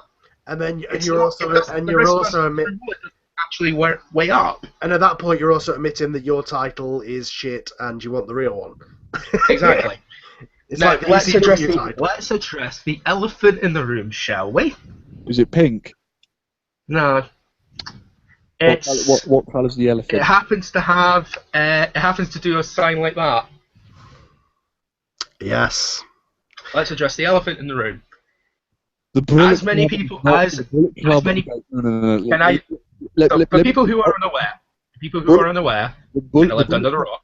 the Bullet Club supposedly, and I think it's Shinzaki. I'm not talking about just Bullet Club. I'm Oh, not talking shit. about the Bullet See, Club. when you did that, I didn't see your hands right. I thought you were doing DDP, sorry. Yes, DDP's making a It one. would be cool if DDP actually showed up in the Rumble, but I digress. Yes, I want to see DDP. So do I. So do I. That would be a good thing. Yeah. Bang. Now let's address the elephant in the room. The rumours. I'm not talking about the Bullet Club. I am talking about just AJ Styles. No, he's not. He's not. No. I He's not. say yes. I could see them doing it because they've done this before. They did it with Bubba Ray last year. You could have it where the guys signs a deal just to do the Royal Rumble, just for the oh my god, it's AJ Styles, oh my, moment, and then you sign him, and then you can have him go through the medical and the contract stuff afterwards. I'm pretty sure that's what they do when they have a guy come in for a one night thing. Is they Let just me sign them for the let me put this idea to you. AJ, at this point, is currently in the UK. What would have happened if, after his match at Wrestle Kingdom, or at New Year's Dash where he got kicked out by the Bullet Club, he went and did his medical, he goes and does his final dates in the UK, comes back, finishes his medical, provided nothing throws up, like there's no problems with his back, nothing like that. That's his deal. That's his deal. Yeah, I can see that, but I don't think because people didn't know Samoa Joe was showing up at NXT, no, and he wrestled the next night. Yeah, you're right. So I think the rules are different. I think you can enter the Royal Rumble match on a one-match deal as a surprise entrant without going through all the usual. But the thing is, I do not think that AJ is. They'll do it for a one-match deal. The thing is, no, I know, but they'll probably sign him afterwards for the. You've also got to think of it as well as it's a very slippery slope. Samoa Joe appearing in NXT helps because Samoa Joe stays in NXT. He hasn't appeared on the main roster. If AJ Styles goes straight to the Royal Rumble, you assumingly cut him from NXT. Because that's the rumours. That's the general rumour that's going around. But let's be okay. Say it happens, right? You basically cut AJ from going to NXT, and you're saying that AJ goes straight to the roster. I think a lot of people wouldn't be happy. I think look. This is the rumour that's going round. Apparently, it's a big money deal. And to justify the big money deal, apparently he's going straight to the main roster. That's just what's going around. We're at a current stage in time where AJ Styles, even to a casual audience, has been around long enough that people will know who he is. You've also got to take into consideration as well. Okay, AJ goes into the run. Obviously, he's not going to win. No, but he needs to have a good showing. What's his WrestleMania goal then? Because you can't just be like, oh, we're going to stick him in a match with this guy. I mean, like, I know. Oh, come on! It's going to be. They'll stick him in a match with Chris Jericho and go, oh, look, we've got something. I wouldn't have a problem with that. I legitimately wouldn't have a problem with that. It's WWE. That's what they'll do. They'll put a token Smark match on there to make us buy the frickin' pay-per-view. But at the same time, let's look at it this way. Let's look at the ideas that are coming out of the Rumble. All logic dictates that there's two guys who are going to win this match. Reigns or Lesnar. Reigns or Lesnar. I think it will be Reigns. It's going to be Reigns Lesnar too at WrestleMania, providing none of them like break a nose or break a fingernail at this rate. Yeah. And I said this to you earlier in the week. I said it might not be Reigns and Lesnar 2. I think that they are going to end up doing the big... They need to have a Triple H match on there. It has to be done. Because this is WWE. Triple H has to have a WrestleMania match. I think it's Triple H Reigns. I think it's Triple H Reigns. I think the title. I think it would be. I think they're defaulted to that because Triple H was going to face... In terms of storyline logic, it makes sense. Because Sheamus couldn't get the title off him, even with Vince's help. Couldn't get it off him in the Rumble. So you go to the biggest gun you have. Vince's biggest gun, his most reliable gun, is Triple H. His most reliable Triple. The Triple H obviously was taken out by Reigns, and also the rumour going round was that Triple H was going to face Rollins, and now Rollins is injured. Just plug Reigns into that. Yeah, I don't know if it'll be for the title, but I think it's definitely going to be Reigns versus Triple H. It would make sense for it to be for the title because, like I said, in terms of storyline, the whole premise of this feud is that the McMahons want the title off Reigns. Then what does go to the... That's my question. I think it's the Wyatts. Vital or nothing. The Wyatts? I think it would be the Wyatts. Those jobbers? Well, that's what they do. That's what they do. That's what they do. So with Bray's Bray. gonna come out and go, "Oh, Brock, man, I'm targeting you, man," and then he's gonna lose to him like he does to everybody else. That's the point. Hmm. But here's the thing: you have enough time to make Bray Wyatt on his own. Bray Wyatt with the Wyatt family a considerable threat to Brock Lesnar, and here's the reason why. And I said this to James earlier on. You had the authority kick his ass last year. You had the freaking authority to do it. You had Kane, the Big Show, the blooming jobber security, and Seth Rollins kick his ass. Do you have any idea how cool it would be to see 4 legitimate monsters kick Brock Lesnar's ass, and then week after week you have Lesnar destroy them one by one, right up until they get Bray? But here's the That thing. would be cool. A beatdown is one thing. The problem with the Wyatts is they haven't been given any legitimacy in any of the feuds they've had, and the reason Bray has With been the exception of facing Team Middle Age blooming Yeah. life crisis. Midlife crisis. Yeah, all Bray does is he comes on and he cuts a promo on somebody for a month, and then he loses to them, and then he moves on and he cuts a promo on somebody else and he loses to them, and that's why everybody's got sick To of be Bray fair, Wyatt. he does hold a pinfall victory over Roman Reigns. One time he got lucky over some sort of shenanigans. Look, if Bray Wyatt And he was a for pinfall the- victory over John Cena. if Bray for the last 6 months had been beating people, if he'd beaten The Undertaker, yes, but he didn't. This isn't going to be one of those like really weird things where like 2 or 3 years down the line, much like the old CM Punk Randy Orton angle, where Bray Randy goes, "I beat you 3.5 years ago on a random episode of Raw, and that is why I'm angry at you." Yeah, I love that WWE are like, "Oh, don't remember anything that happened over 2 weeks ago, except when we tell you to remember things from 1993." But I genuinely think you can make Bray Wyatt a WrestleMania opponent for Lesnar. But I then you get to this point. Who's going to be Taker? You need to have an opponent for Taker this year. So for the 3rd year in a row, and I know this is Bray Wyatt, so it's completely legitimate. For the 3rd year in a row, you're going to have Bray Wyatt, who's supposed to be the new Undertaker, go down to a part-timer or somebody who's not got long of their career left. So you lost to John Cena at WrestleMania 30 in his debut, lost to Taker last year. So And then he's gonna Brock. Let's look at it this way. What's Kane's WrestleMania record like? And they wonder why they can't make stars. Look, Just saying. No, I'm not condoning him being Lesnar. Look, all Kane has to do at WrestleMania is come out, tombstone the next baseball player, and the crowd erupt. That's all you need to do. Yeah, that's the difference. Is yes, Kane lost matches, but then they preserved his mystique by having him win all of his other matches after that. Bray, they don't do that. He just moves on to another random feud for no particular reason, and then makes up a reason in one of his rambly promos that are awesome, but don't really have much content to them. It's the fucking Undertaker. Are we going to get Bray against The Undertaker again this year? Oh my god! Or even worse, what if they just default back to Brock and Taker? No, they can't. They won't do it again. No. I'm going on record, and I agree with Martin. And Martin said this, I think, on this show. He said it on Dropkick Radio. He said it on multiple wrestling shows before about the storyline on which you can do. Cole and me joked about this earlier in the week. We're saying that they should go completely wacky and just go completely all out, balls to the walls, mental. It should be Kane and Taker, but do Kane and Taker where literally, do you remember the 2010 feud? Times that by 10 in terms of the wackiness. So literally, like, as soon as they move their hand, lightning flies everywhere. There's fire everywhere. Everybody's burning. You know. They should have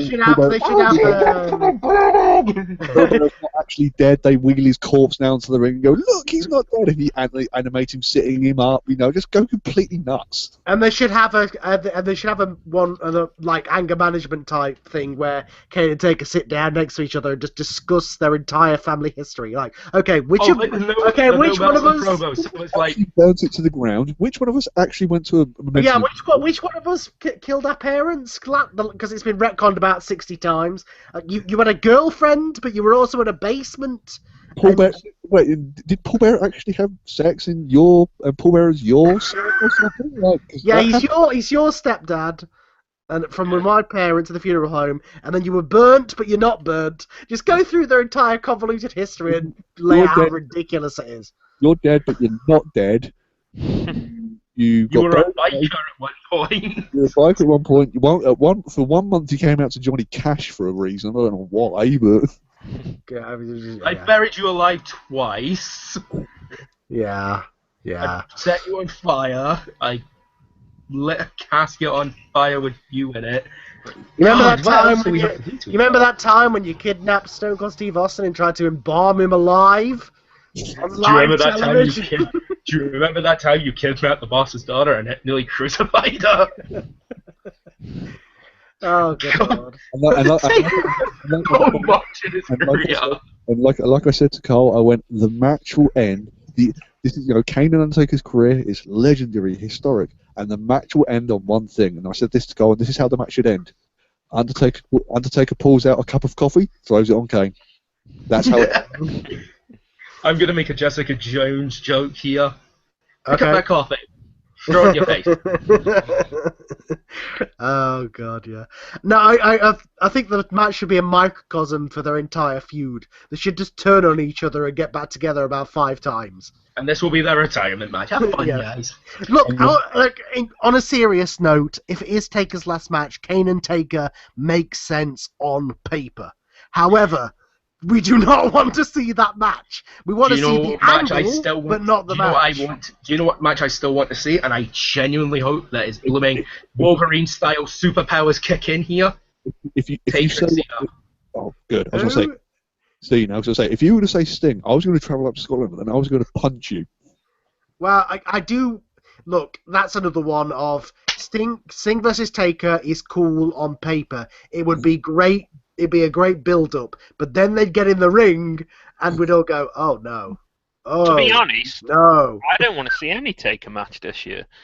Don't get me wrong, I want to see Taker at WrestleMania, but I'd rather him fighting Kane and having a bit of a comedy gimmick going into it than try and get this bullshit idea across that the guy can still go. He can't. We've seen him the last few years. The guy can't go. He's knackered. He's broken I disagree. down. He's nearly... I disagree. Disagree I all you want. I've disagree. been bored shitless by his matches for the last 2 years. Absolutely terrible. I freaking love his Exhausted 2 matches straight with away. Lesnar this year.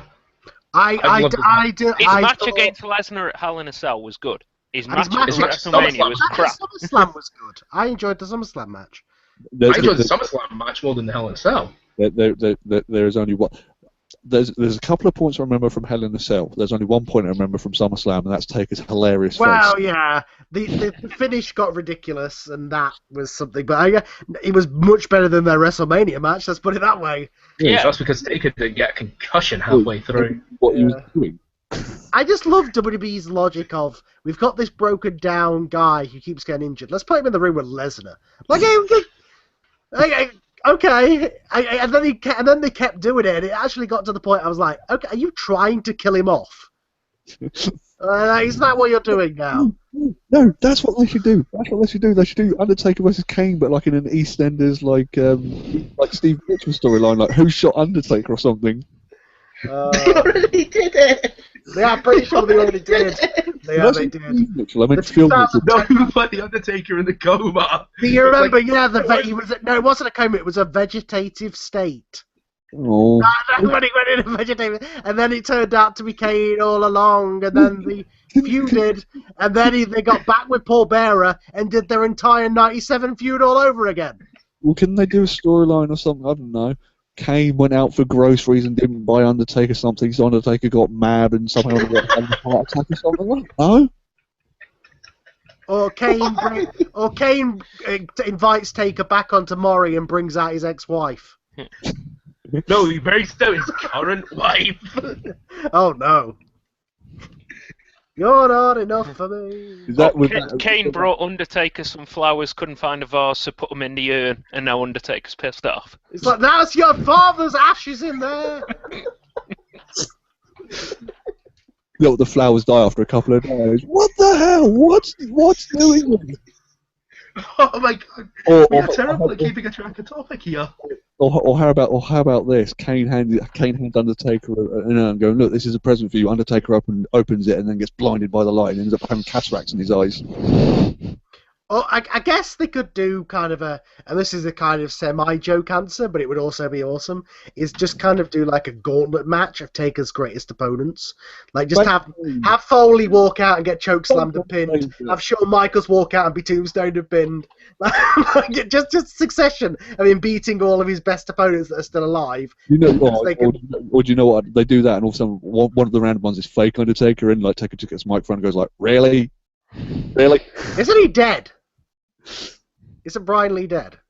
I would hope not. I think he He's is. a real Undertaker then." Yeah, I'm sure they could probably get. They have just re-signed Fake Kane. To be fair, it was Festus. There you go. There's a WrestleMania match. Alright, in all seriousness, Taker's WrestleMania match. No. One more. I've got one more joke. You can do the Bella Twins angle with Kane and Fake Kane. What? Like the switch? Twin magic. Right, in all seriousness, But the problem is Taker's Mania opponent, if it can't be Cena, they do it wrong But because it can't be Cena. That was the plan, I think, but Cena's injured. So. well, Cena does have superhuman Wolverine-style healing. Yeah, that's true. I've got one more addition. The problem is when they do the twin magic, it doesn't work because every time they swap over, Kane's wearing a different outfit from the years that he's been in. So it starts with the 2 sleeves, and it goes to the 1 sleeve, then it goes to the vest, and then it goes to the pants. Yeah. And then it goes back to the vest again. Yeah. And then when he gets to the point without the mask, then they're like, wait a minute, you don't look anything like him. And then he has to wear the suit. He has to try and get the suit back on. But it goes all the way back to 1995, so it starts as Dr. Isaac Yankem and the fake dentist. Yeah. And the fake and the other guy dressed He has up to as be the Christmas monster as well at some point. Come on. Yeah. Right, let's get back to seriousness here. Take his WrestleMania opponent. If it's not Cena, if his superhero level Wolverine healing does not work, I think he should be facing the Demon. And I'm not talking about Kane. Who, Balor? Yep. No.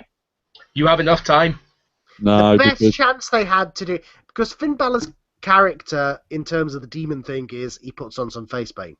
It's not like he's like I know they've got that whole kind of multiple personality thing going on, but the best chance they had to pass the torch to another character was Bray.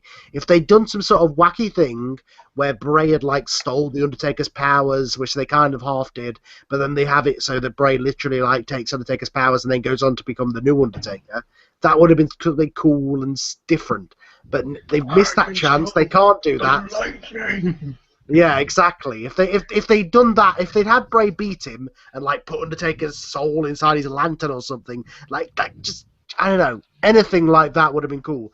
Maybe you can have Paul Bearer come back out and say, "I control the power of the Undertaker." Sorry for my terrible Paul Bearer impression. Look.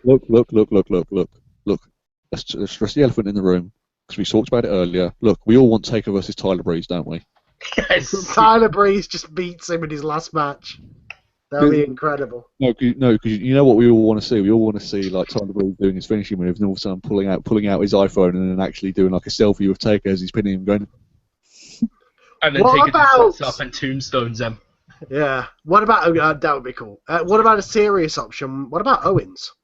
Oh, mine isn't serious. Oh yeah. What about Kevin Owens? No, here's an idea for you. What about Owens against Lesnar? Owens and Lesnar is rumoured, isn't it? I've seen loads of rumours about There's Owens. another rumour going around about Owens, and I think the Royal Rumble is the point where you could pull the trigger. Oh, don't say Kevin Owens turns face. No, Kevin Owens against Sami Zayn. Oh yeah, like to have Zayn turn up and throw. There's your smart mark. Oh, there's your mark. And then you could have him win back the IC title, and yeah. I think he should win back the IC title in the Last Man Standing match. Enter the Royal Rumble because he's a prize fighter. He's like, you know what? I don't want this to settle for having the Intercontinental title. I want the World title as well. And then you have Sami Zayn come out and just kick him over the top rope. It's like that would be awesome. Okay. Here's another thing we can talk about. How many times, and I know Kieran and me have spoken about this before, how many times is Big Show going to turn in this match? Yes.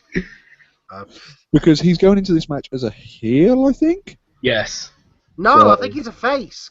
No, he's going in as a heel. He's still going in as a heel. Well, wasn't he beaten up by the Wyatts or something? Yeah, but that's more of a face turn for the Wyatts than anything else. Oh, yeah.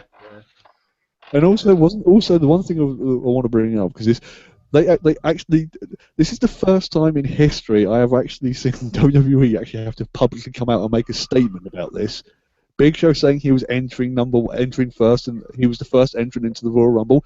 WWE had to make a public statement saying, no, he's in the Rumble. He's not number one. It's because he couldn't. Could you imagine if they had Big Show do the Iron Man? Yes, do it. By the end of the match, he'd be like on the floor, like, oh god. It just reminds me of they should do the thing. Was it back from the Last Man Standing match with Roman Reigns when he went nuts first onto the pose and you just hear him shout out "fuck"? Is that what they got to do? Is that what they got to do? Like him in the Royal Rumble, he just ran like an hour in, just shouts out the word "fuck," and you just see Michael Cole go. I think he'd just end up spending the entire match. That's RPG. He'd spend the entire match slumped in the corner, knocked out. Have a microphone. CM Punk, you think you're lazy? Watch this. Yeah. Ring. Well, I don't know. We get to the predictions of the Royal Rumble match itself in a second, but should we go through the card? All three matches of it. Well, two. Only two's been announced. Well, let's assume this third match is going to be announced because it's all pointing towards that, which is the Divas title match between Charlotte and Becky. Well, Becky yeah, Lynch. no shit. Charlotte's winning. Move on. Charlotte's winning. Charlotte's winning. I think. Here's what I think is going to end up happening with the title going into Mania, though, because I've actually worked this out in my blooming head. Charlotte retains. The next night you have Becky come out. Have it be done through various Flair-related means, like blooming Flair throws his jacket down, elbow drops it, distracting Becky or something like that, and Charlotte wins with a roll-up in the tight. Have Becky come out and say, you know what, I was screwed with the title, I want another match. Then Paige comes out. Paige should have been cleared of a concussion at this point. That's not the modern day Flair. The modern day Flair wouldn't elbow and everything. The modern day Flair would just randomly stand there and blood would just start pouring down his face. That's the modern day Flair. Or just stand there and start bawling in with tears. Oh, she's already got that down. The whole or crying for no reason. Modern day Flair would just be pulling out a flask of whiskey and starting to down it, and then just saying random stuff that gets him fired. Yeah. Poor JR. That's my look. Charlotte, I enjoyed her on NXT to a point. I think I'm enjoying her heel stuff. I'm enjoying her now to a point. There's some parts of her that are like, wow, you need to work on them promos, dear. But I think that's the reason why she's got wreck with her. Yeah, that's true. I think they should go full on Flair with her. I think she should wear the robe. I think she should carry the title belt like it's the big gold belt. But going to my point, I think Fastlane is going to be. I think it's going to be Team PCP for the title. It's going to be Charlotte defending against Paige and Becky, which then sets up for Nikki Bella to return and beat them with the women's Money in the Bank. I've got a better idea. It sets up for the next month where you have one little chant going on throughout all the Divas matches, and WWE actively try and promote it to happen. We want Sasha. If they put which that then match on leads WrestleMania, which leads Sasha to getting kicked out of Team Bad. Black and Dangerous. Which then leads to Sasha going, you know what? I beat you in NXT for that title. I can beat you again. And then you have Sasha winning the title at WrestleMania. Yeah, but trouble is they'd give it 2 minutes. I don't think they would. At WrestleMania, they'd be like, oh, Triple H. To be fair, what other matches have we got at WrestleMania at this point? They'll be like, oh, Triple H needs the extra 10 minutes. There's not going to be a pre-show. There's not going to be a pre-show at this point. Yeah, they'll probably just have NXT be the pre-show, I'd imagine. They'll just bring all them up. Well, it's kind of the reason why I didn't really at first believe the New Japan rumours, but then when I heard about them, I was like, that kind of makes sense. WWE are basically just doing what they did back in the 80s. They're just like, we haven't got any of our own stars, so let's just go and steal everybody else's. Before we move on, you would have just heard me having a little chuckle. I just found this photo, and I'm just going to let you look at it. Uh-oh. Royal Rumble dream scenario. The Rumble is in full swing, and then this. That would be amazing. Oh, it gets better. Joe eliminates everybody, and then we get a dream encounter when AJ enters next. The crowd goes wild.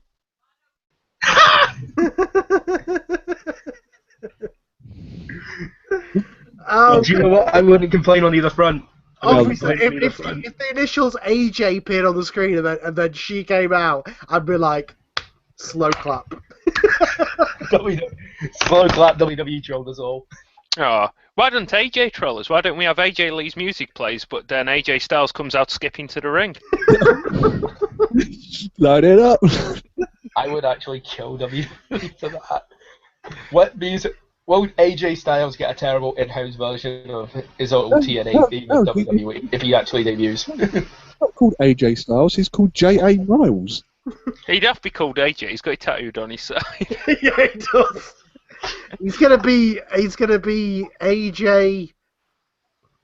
Air Styles. AJ Fashions. Here he comes. I've been called Air Styles. I'm pretty sure. Let's get ready. Has that been used before? Or could they just go? Or they just call him like Alan Jones and then say, "Oh, AJ." That's his actual name. Which is AJ because I say just call him Alan Jones, and he's like, "Oh, we call him AJ for short." No, you can't have two names. He'll just have to come out as Alan, and then he can team up with Neville.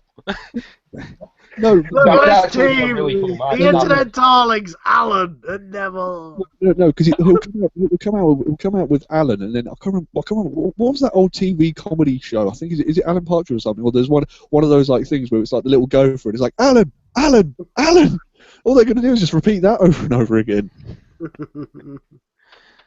We're terrible people. It's Alan and Neville. Is that what they're going to do? Are they just going to make up a faction of just like first names? Like it's Alan, Neville. Cesaro. Who said? They'll call it Ring of Wrestling or something. It's what's the criteria? What's the criteria? It can only be people that arrived in the company with two names, but then miraculously got shortened by one name in about a month of them appearing. Yeah. There'll be a faction called the Internet or something. No, that faction already exists. It's called the Social Outcasts. Yeah. Oh boy. Have you also heard not the rumor? Did you also see the thing going around that Zack Ryder was saying that 2016 is going to be his year? And you're like, yes, it is, Zach. Yes, it He is. says that every year. Although, to be fair, He's missed the part that says 2016 will be my year to be fired. It'll be the year I go back to blooming. Is Zack Ryder this year's JTG? Is this what they turn around and they go, he's actually still on payroll?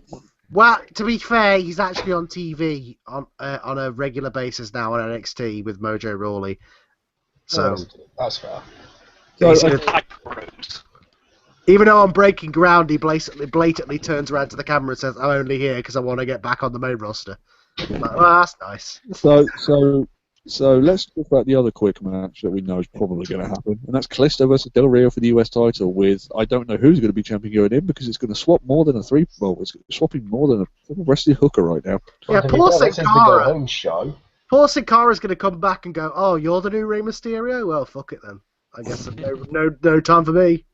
I love the fact it's just like John Cena goes, and I approve this guy. He wins the title and loses it the following night. Great approval. See, I like the idea of him winning the title and then losing it is very, very simple. It's Sorry, let's see him win the title. Have the crowd Who won it back on the next night? Del Del Rio. Rio won on SmackDown tapings. Are you taking the piss? I did not No. know that. No. No. Yeah. Oh my god, I did not know that. I saw him. Help from Barrett.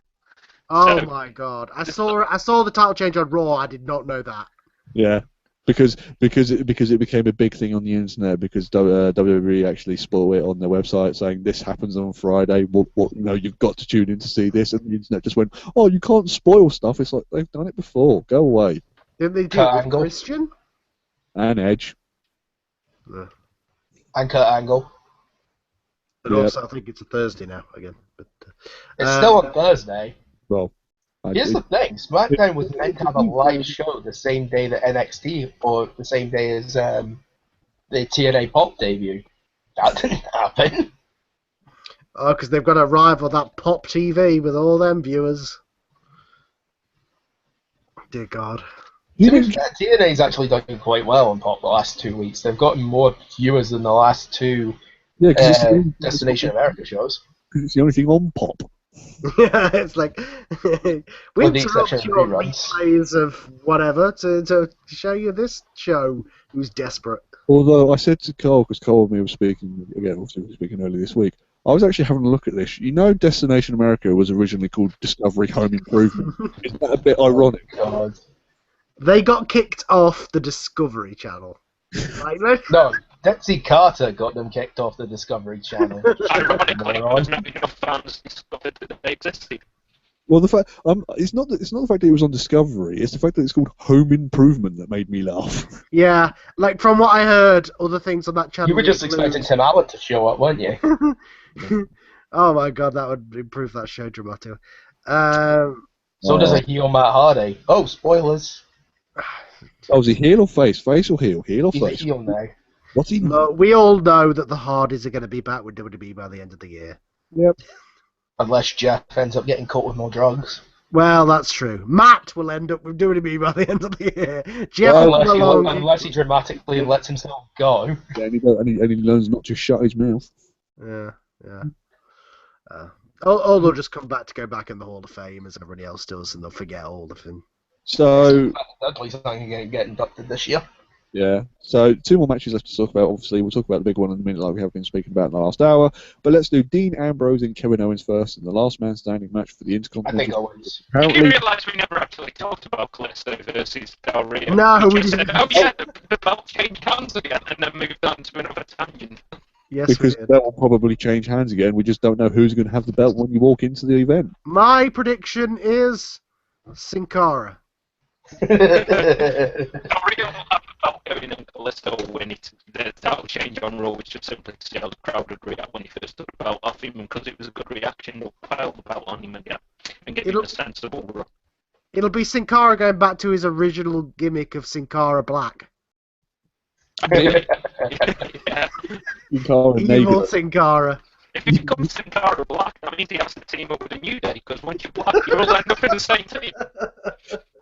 There's another faction we can have. We can have Evil Kane and Corporate Kane. You've got Sin Cara Nice and Sin Cara Negra. Can we just have a faction of people with bipolar disorder, effectively? Oh god. Abyss, Foley, and Kane. Now, which combination are we getting this week? But that would be hilarious because they could have a 6-man tag at the pay-per-view, but you don't tell them what version comes out. You just say Kane, Abyss, and Foley, but you don't actually tell them what version comes out. 1 week it'd be Joseph Park, Dude Love, and Corporate Kane, and then the next week, yeah. It would be a best Cactus Jack and Mask Kane. Yeah. Oh boy, oh boy. At the end of the day, I just want to have a match where Kane comes out on an apron. Kane comes out in his food apron when he was serving food. Yeah. Because then he can make the joke saying that the chef is actually on fire. We're going to talk. There's another unofficial match. It's going to be whoever's not in the Royal Rumble versus catering. Obviously. That's- Well, obviously, there's going to be a New Day versus Usos match for the tag titles. The rightful winners of the Team of the Year Slammy Awards against the Usos. Yeah. And Jericho's, is he in the Rumble, I guess? He is in the Rumble. So the final bit, I think, because we all pretty much think it's He probably. didn't actually make any predictions for Owens against. Owens versus Ambrose. Owens, I think he's going to get the belt back. Owens to set up the feud against Sami Zayn, I think. Probably. Martin? I'll go with. Yeah, I was going to say Owens to Ambrose will go in the Rumble because I think Owens is Ambrose going. I think the match will end with Owens powerbombing Ambrose on the apron. That stops Ambrose from getting in the Rumble. Yeah, and then Owens can go in and get his ass kicked out by Sami Zayn. So I think that's a great idea for actually starting off feud. I mean, he could actually say outright that the loser of that match gets a chance to go into the Rumble. And then, like you say, when Owens takes out Ambrose, Owens takes Ambrose's place in the Rumble anyway. Yeah. And for me, I'm still holding out for a Dean Ambrose heel turn. You'll be holding your breath for a very long time. Because I think him finally going, Fuck you, Roman Reigns. It would be amazing if just like, okay, what have I got out of being your sidekick except getting my ass kicked for you? I No. want him to turn heel just so it gives him a reason to change that god awful music that loops every 4 seconds. No, you know what it's going to be. It's going to be the heel turn, and Carl, remember this. It's going to be the heel turn that DM hated. Oh, with Batista. You're supposed to be my friend. Oh, I love that.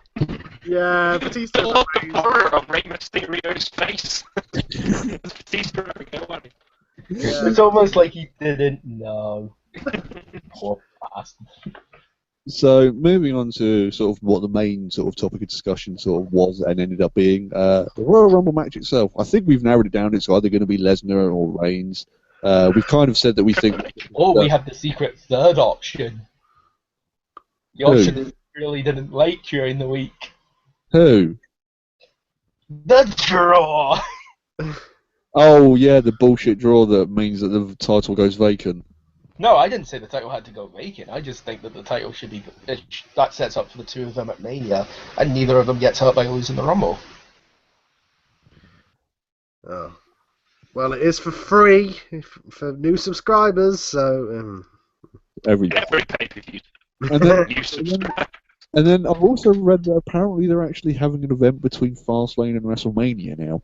Oh god, why? Alex, can't possibly do that. Yeah, there's apparently a special called WrestleMania called the March to WrestleMania. Live. That'll just be a taped That's house a network event. That'll be the house Yeah, show. Someone it'll to be a house released. show. What? The house shows were actually pretty cool. They don't do anything. The first one in Japan was amazing. The second one was Madison Square Garden. yeah, that was all right. And then But they ran- generally, they just put on the house show they'd always put on, but they just have commentary on it and tape it. Apparently they had like a random one like last week. Oh, I didn't know about that one. There was there was India shows this weekend. Well, Can you they- imagine if TNA actually showed their India show? WWE actually showed their India show and just went, "Hey TNA, this is what we can do." Have fun. Ironically, TNA is supposed to be going to India this year as well to tape a pay-per-view. They are. It was meant to happen in January. That didn't happen. Yeah. Yeah, no, you gotta love it. Do you know? TNA's not done too badly in the last couple of weeks. I actually That's said the story of TNA's career. haven't They're done- not bad. They're not the worst. You know what? I said to Colin, I went, you know what's going to happen? The day it finally comes out that TNA's gone bankrupt, everyone's going to go, no, they haven't.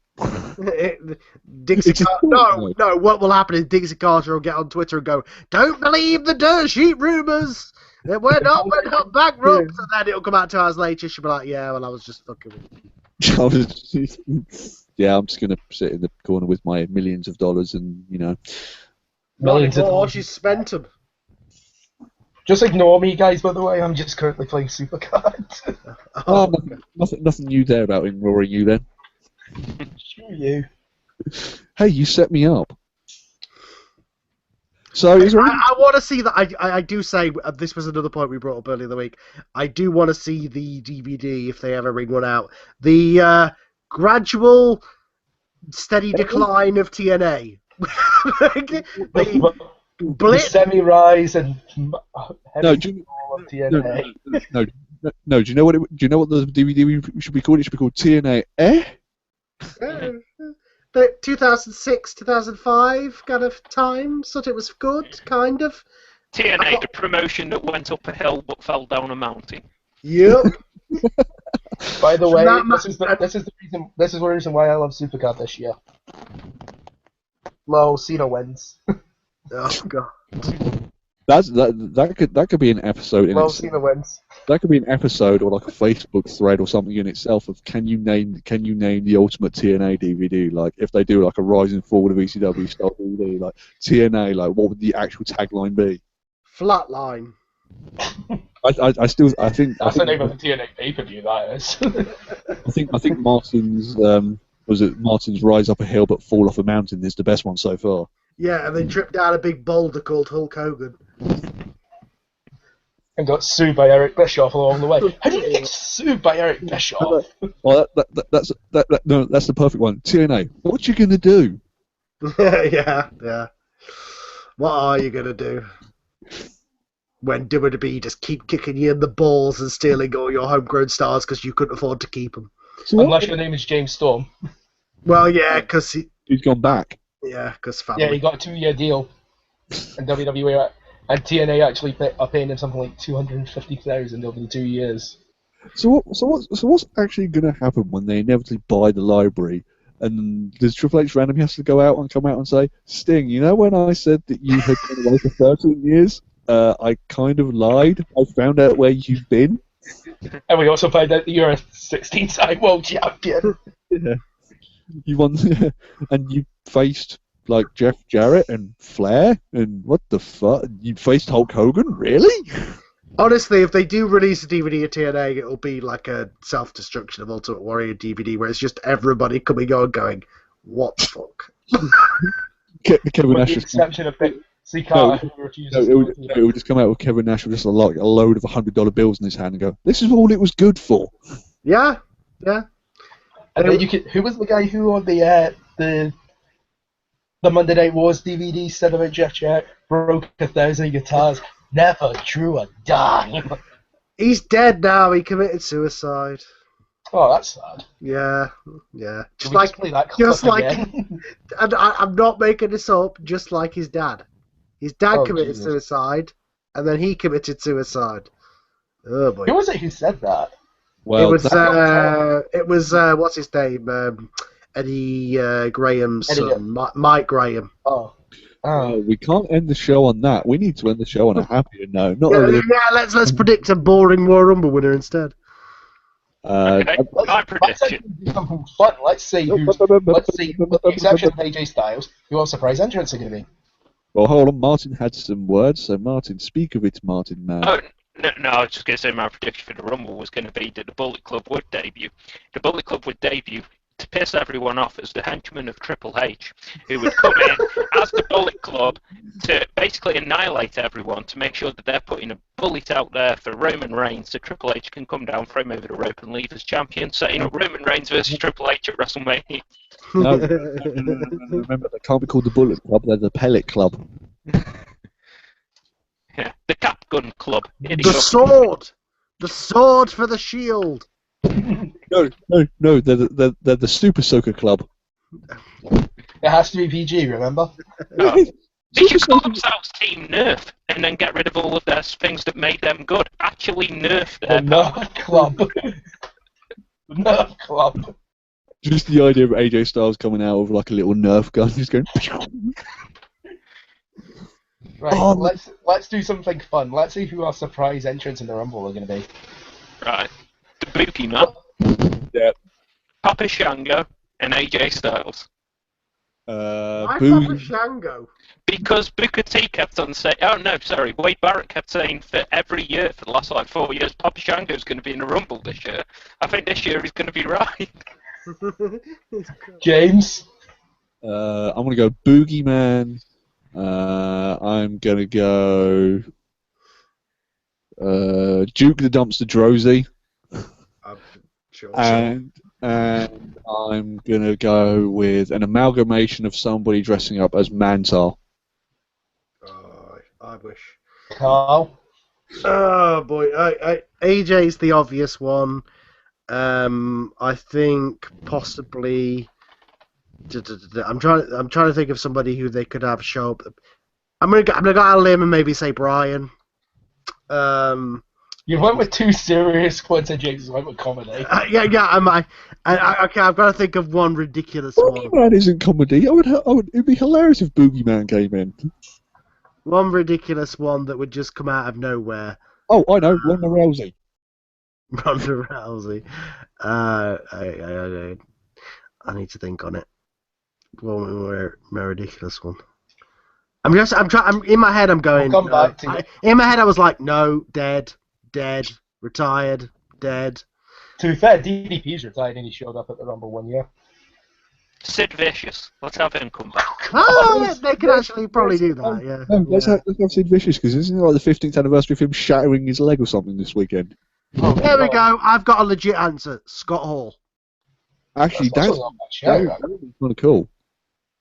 No, Might have Who Jake was- come out because his documentary's just come out on iTunes. Oh, actually, that is a good show.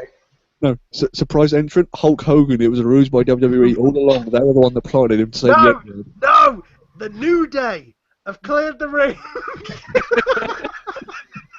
So, You know where I'm going with this. New Day were in the ring all their own. God. Hogan's coming to save When the it day. comes crashing down, it hurts inside. He's coming Right, to I've take got- out the New right. Day. With the exception of my serious one, which is my two serious ones. But the only problem though is he wouldn't call it the New Day, would it? He didn't intentionally mess it up and go, oh, it's the. Yeah.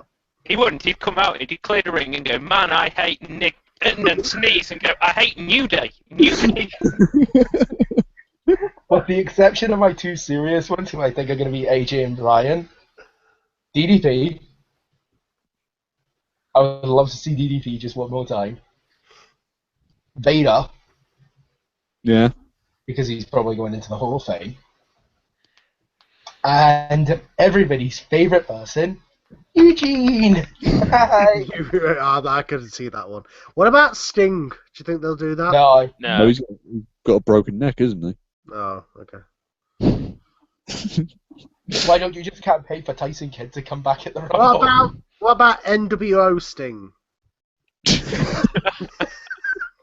Chris Harris. Brayden Walker! That'd be a good show. Brayden Walker. Yeah, no, take James. Where is the Royal Rumble this year? Orlando. Orlando. They're in Oh, Florida. God. Oh, in that case, yeah, AJ is definitely a possibility because they'll be like, oh, they know him around here because of that show that we're not going to make. Because he picks up his shopping at 7-Eleven like everyone else does. Oh my! It's AJ Styles from Oh the god, I cannot. Indies. Oh my god, I would hate that call. I am actually dreading that call from Michael Khan. It's AJ Styles. We haven't. He's famous from? No, because No, I'm just the call of Michael Khan going, oh my. Yeah, when he comes out and then JBL's Oh. like, oh, Michael, he's from New Japan and he was an IWGP champion, but he's here, Michael. And King going, I don't know who that is, but yay. Oh god, it's gonna be horrendous. Could you imagine if they actually recognized TNA though as a serious threat? they never have. JBL running down AJ's laundry list of blooming achievements. Do you remember him from that one time with Claire Lynch, Michael? Do you remember the one time that they tried to do a Katie Vick storyline, but it went horribly out of control? Yeah, that. Do you So remember it one was time he dressed worse. up as a reindeer? Oh, there God. you go. Oh no, that's the perfect one. That's the perfect one. Instead of AJ Styles, it's Tyson Tomko. Oh god. Tyson Tomko when he shows up with a shotgun. Random show. Question, who is, of the people who are in TNA right now, who's under contract? None of them. The Hardys just now, the Wolves, Bram, under 5 different contracts. Is Kurt Angle out of the question?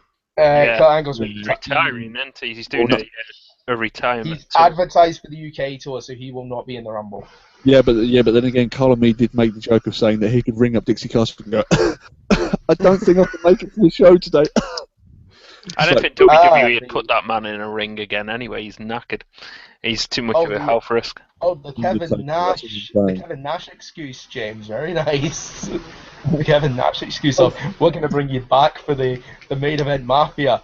Dixie, I can't. Shows up at the Royal Rumble. I wouldn't put it past him. Or the idea that AJ Styles is in the ring and getting a massive reaction from the crowd. Kurt Angle comes up and Kurt Angle just comes out, just gives him the biggest middle finger in the world, going ha ha. Yeah. You're so screwed for the next year. What about Jeff Jarrett? It's a GFW invasion of WWE. I could see it. Honestly, they're good. Basically, what we want is we want the most comedic, hilarious, over-the-top, batshit crazy Royal Rumble where just everybody turns up and you actually turn around and go, "Do you know what? What the hell?" Yeah, So why we not? basically want a repeat of the 2001 Rumble? Yeah. 2001 Rumble was one of the absolute best. It was fucking awesome. So basically, we want a version of was it Meng, the guy that was like contracted by WWE and then Yeah, we want a version of Meng. Oh, it's Haku! Haku. And the crowd are like, who? So basically, we want a 2016 version of Haku. AJ That Styles. The lecturing version. You think Haku is on the level of AJ Styles? You are sadly mistaken. Yeah, Haku was like the hardcore champion, I think, of WCW, and they just never mentioned it. It was just like, oh, Haku! Eric Young. They actually retired the belt the day after. Eric Young, there you go. Eric Young just randomly shows up with everyone's. Young's under contract. Oh god. Young's under contract, and he's actually viciously defending TNA to Eric Young's under contract, but not Super Eric. What about Abyss? That'd be hilarious. Abyss hasn't been on TV, actually. There's your opponent for Undertaker. Abyss. No! He comes out as Joe Park, and then he comes out as Abyss later on. Joe Park. No, you can't call him Abyss. He is Labyrinth. Joe Park. Labyrinth. Joe Park. Black hole. I've got the perfect match for WrestleMania. Joe Park and Corporate Kane versus Undertaker and Sting. There we go. God. Where Joseph Parks and Corporate Kane try and talk Undertaker and Sting down using legal ramifications and court cases. It turns into an episode of Judge Judy. Well, Undertaker was the judge of Wrestlers Court. And Kane the entire time was drinking from his world's greatest director of operations mug. Yeah. Yep. I want one of those mugs. You're not the world's greatest director. Well, it sounds like this Royal Rumble is legit. This is all gonna happen.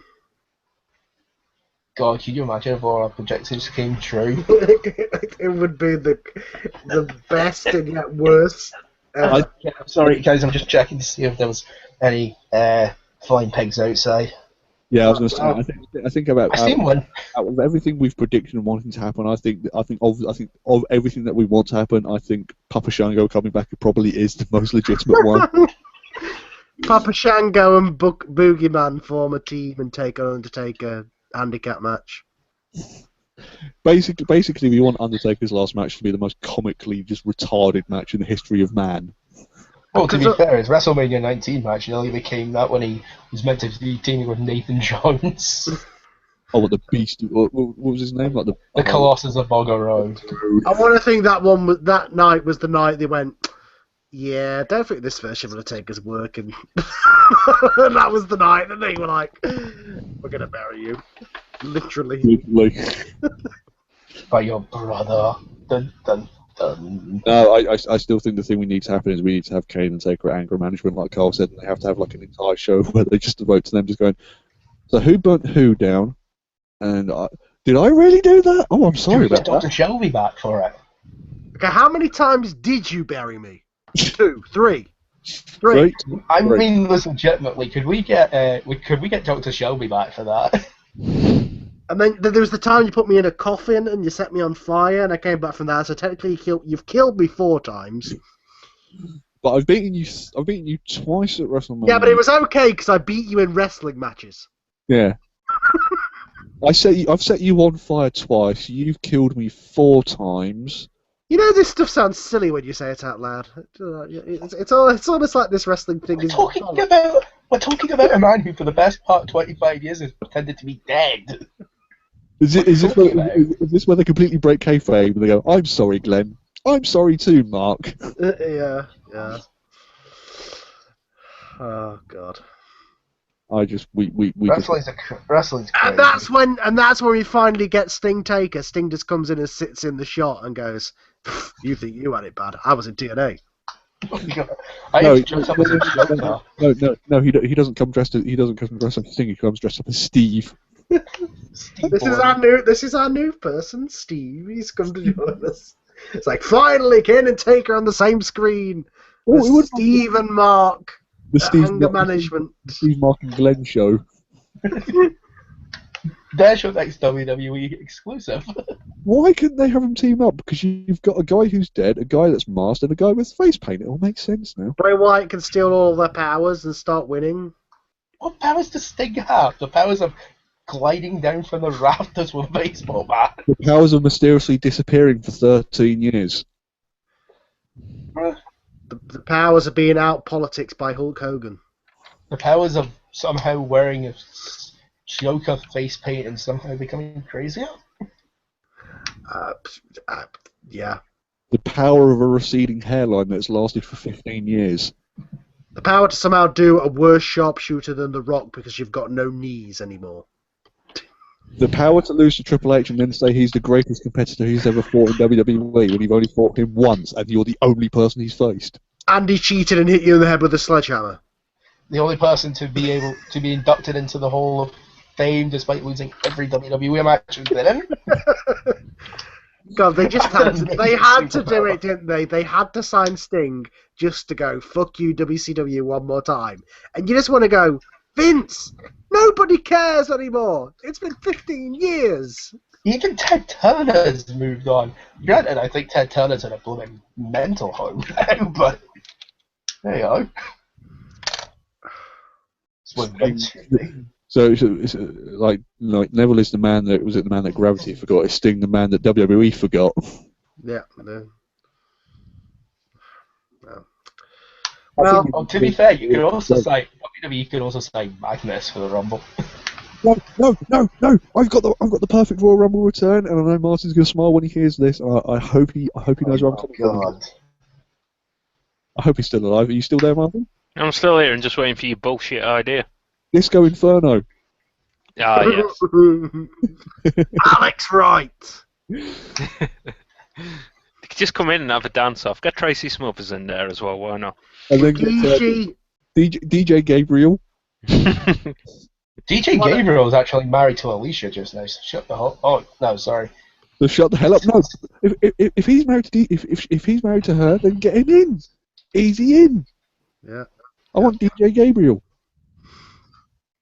Yeah, every guy for the first 10 entrants should just be a different dancing wrestling character. And then you get a massive dance-off and out come the Wyatts. And a special celebrity guest host, Simon Cowell.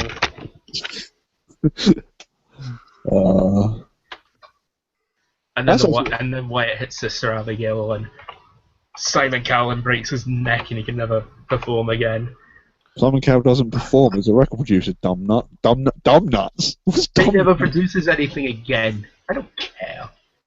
Or I just want to see we Bray Wyatt, just- Sister Abigail, and Simon Cowell. That's all I want. we have just passed the 25th anniversary of the Gobbledygooker. Oh God. Tell me I'm wrong. The Gobbledygooker's going to come out, followed by the next entrant, the Shockmaster. To be fair, we can't have the Gobbledygooker anymore because Brad Maddox has been released. Right, Gobbledygooker comes out and he takes off his suit and it's AJ Styles. Yes. Yeah. We also can't have the bunny anymore. Yes, we can. Oh, well, there you go. The Yeah, bunny yeah. comes out and it's AJ Styles. He comes out dressed up in a costume and it's AJ Styles. And he eliminates the entire social outcast. Yeah. Yes. That is a brilliant idea, actually. Honest, that would be incredible. If To be fair, AJ has if Adam history of being Rose's kept with a reindeer and a turkey. buddy comes out and he just starts kicking everybody's ass and eliminating everybody, so it's like, what the fuck? Like, and And then you see him doing and then you see him do a Pele kick, and it's like, oh God, it's AJ Styles. But then the only Isn't problem is, hold on a minute, that bunny was 8 foot tall. Now it's only 5'10". Justin Gabriel was 8 foot tall. Well, he's probably on stilts or something. Or like the bunny was huge, wasn't it? No. The bunny wasn't huge, it just had big ears. There you go. Yeah. James doesn't care. Good argument, James, well done. So our prediction for the Royal Rumble is Roman Reigns or Brock Lesnar then. Effectively. Triple H. Or Triple H, yeah. Martin, this You is my got response to you. Let it feed. Let Yeah, it feed into your soul. You know what? He's not wrong. I could definitely see Roman Reigns beating everybody to 29. Number 30 is Triple H, who comes out and just tosses him over. That sets up for Triple H versus Roman Reigns at WrestleMania. And then the internet loses its shit for a third year in a row. And the first guy that Triple H throws out is the returned Daniel Bryan. That's really pissed off someone's dog, that idea. Yeah, that's my dog. No, do you know the other option I said? I think I said this to Cole. Do you know what they should do if they really want to annoy people? Have Daniel Bryan do the Santino thing where he runs in and immediately gets eliminated. They just do like a thing like, oh my god, it's Daniel Bryan, and the crowd goes crazy, everybody goes nuts. He's coming out doing yes, yes, yes. He gets thrown out and then immediately leaves going, yes, yes, yes. Yes. He should do, was it one of the Bushwhackers thing? He gets immediately eliminated. Yes, yes, yes. No, he should do that, but do yes, yes, yes, get thrown out, walk out the other side, go, no, no, no. Yes. And the entire audience is like, right, we've had this for the last 2 years, we don't care anymore. In fact, everybody just gets up and just starts walking out in an orderly fashion. Fuck this. Which means nobody sees Triple H winning the Rumble, so nobody can complain. WWE always wins. Is there any, I think that's all the japery jokes that we can come up with, isn't it? I think we're all jokes. Yeah, it's either jokes or depressing realizations of what probably will happen. Is John Cena going to be in the Royal Rumble? No. Well, they are saying no, which might mean that WWE actually means yes, he is. But No. shoulder surgery isn't as bad as people thought it was. I'm pretty sure for the fact that they had a whole segment where they had a whole like .com article of him like, hey, here's the graphic surgery. When you look at that, it's like, yeah, he's definitely going to be Means nothing. It means nothing. This is WWE we're talking about, James. And this is John Cena. And John Cena is Superman. Everything that's written on the internet is true. Well, I mean, if you really want to sort of prove to the world that John Cena is a completely clean athlete, just watch him come back, and you can go, look, this is generally why you shouldn't do drugs. John Cena comes out in his blooming sling, and it's like, oh, You know, if they would have done, you know, if they would have done Taker versus Cena, that would have been really weird because that's coming out in March, right? And that's the same month as Batman versus Superman. oh god. Undertaker would have been turned into John Cena. Do you bleed? You will.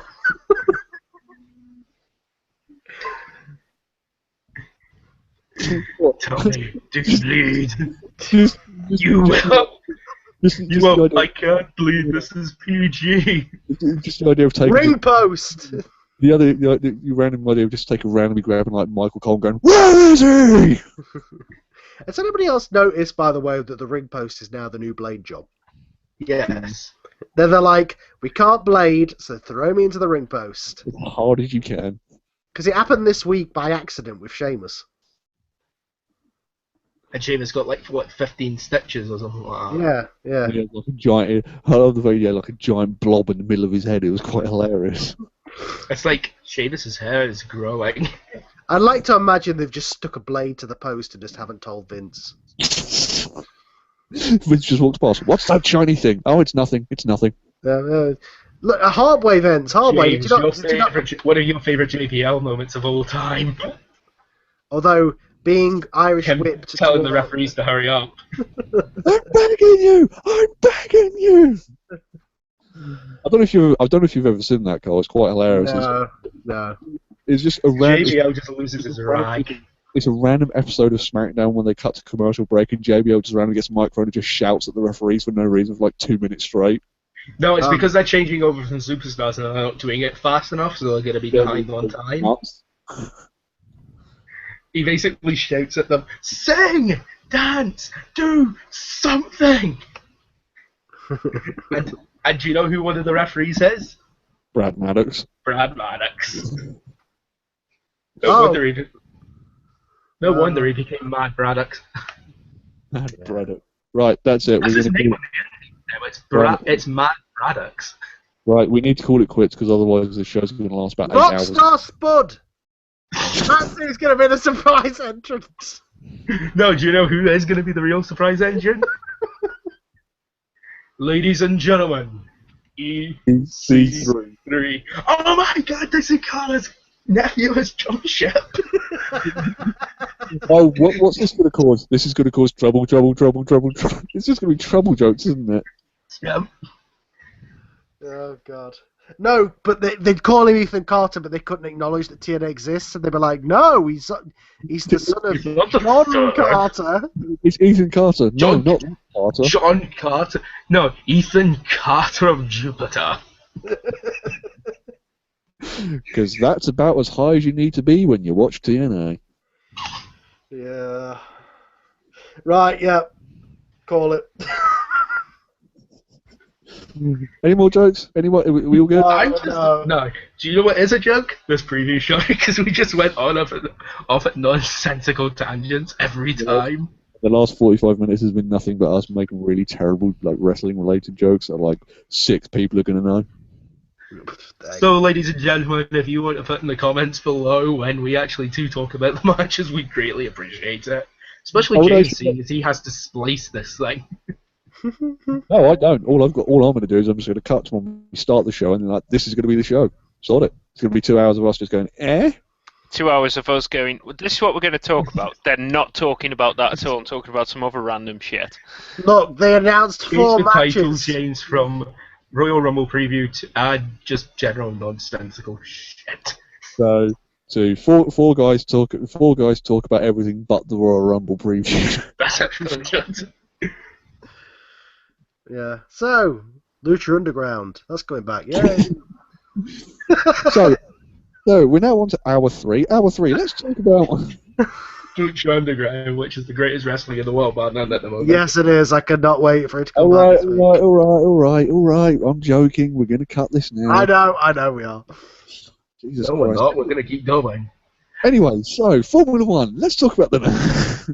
No. Right. So, ladies and gentlemen, thank you for listening to this show, event, topic. I don't know what you want to call it. It was a thing. Don't forget to buy TNA. What you gonna do? Basically, Coming soon to this, wherever bad videos are sold. basically, this has been a 90-minute advert for watching TNA on Pop. Has it? Well, we've kind of been talking about TNA. The uphill, down a mountain, fall of TNA. Watch it now. To be fair, there are people on the internet who didn't get to live through ECW. Let them live this. They didn't get to live for ECW. Watch NXT or Lucha Underground. Don't watch that garbage. TNA is not ECW. TNA is Legends of Wrestling. Terrible 2000 WCW. Yes, it is. When Matt Hardy will win the title and then vacate it 2 days later. Yes, he is. To be fair, he's actually kept a hold of the title for nearly a week now. Oh my God, a whole week. And he's also managed to get Rebby Sky a job, so read into that how you will. No, I'm going to leave that there. No, go on, what was your point? No, that's staying between me and me and my evil brain. Ladies and gentlemen, thank you for listening to this. No, James, this has to be said. Go on. It's not like what's she going to do? She's going to sue you. Not happening. Do it. No, not happening. Thank you for listening to this, ladies and gentlemen. James, you just have to believe. I will kick you off of this call right now. James. Adam Rose! Yes, Cole, have you been watching the Mark Remark? The Mark Remark? I've watched a couple of videos, yeah. Oh, you need to keep watching them. You need to keep watching them. Some of them are really, really quite funny. Yes. Right. The 5th, 6th, 7th, 8th, 9th, I'm going to kick you off in a minute. 10th time. Thank you for listening to this, ladies and gentlemen, to the Royal Rumble preview show. I will be back tomorrow evening with Thomas to talk about the Formula One 2015 season. The highs, the lows, and Mercedes dominated everything, so I think it's going to be a very, very quick show. And then I think we might do a bit of a 2016 preview as we just look ahead before all the cars gets announced, because I think we've got all the drivers minus Manor announced. So it's just waiting to see what the cars look like for this year. Oh, what about Molinaro? Isn't he losing his seat? We still don't know yet. You're It pointless. looks- You are. What's the point of you? It Get to looks know like these it is things, a James. It looks like it's a very high possibility, but the fact that he basically has $30 million coming from PDVSA money, and the fact that they think they can get away with it from PDVSA money, but then again, it is also kind of Renault. I don't know. It's going to be interesting. Fair enough. It's going to be interesting. I personally think that they're going to keep Maldonado for the first year, mainly because he will already have input into the 2016 car already. And there's no point sticking a nobody in there. It's better sticking Maldonado, whether or not he, loses more money than he makes in terms of the crashes is a different story. But that's all for tomorrow for Thomas and me. And Carl's already gone. hopefully with the schedule, hopefully with the schedule I'm sorting out at work, with me going on to days, hopefully that should improve the ability to do shows. And all I can think of to say is I think I'm going to be doing a solo show probably tomorrow or Tuesday, where I'm going to be talking about my top games of 2015. And as you probably would have heard at a bit of a preview show earlier here, I might also talk about why I think last year kind of sucked in terms of video games. But if you want to follow me personally on Twitter at deadmanning616 or at Radio Monster Mad. Kieran, where can people follow you? KieranOD7 on Twitter, and you can also follow James now on Tumblr, people.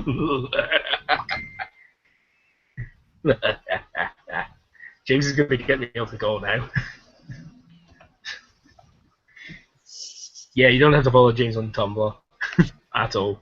Yeah. Oh, Martin, I We have love enough. After today, we're going to have enough people worried about wanting to kill us, never mind the Tumblr social justice warriors. I hate social justice. I went there. Come at me, Tumblr. Come here. Try and hit me right there. Martin, where can people follow you, or if they want to? They can't. I don't want them to.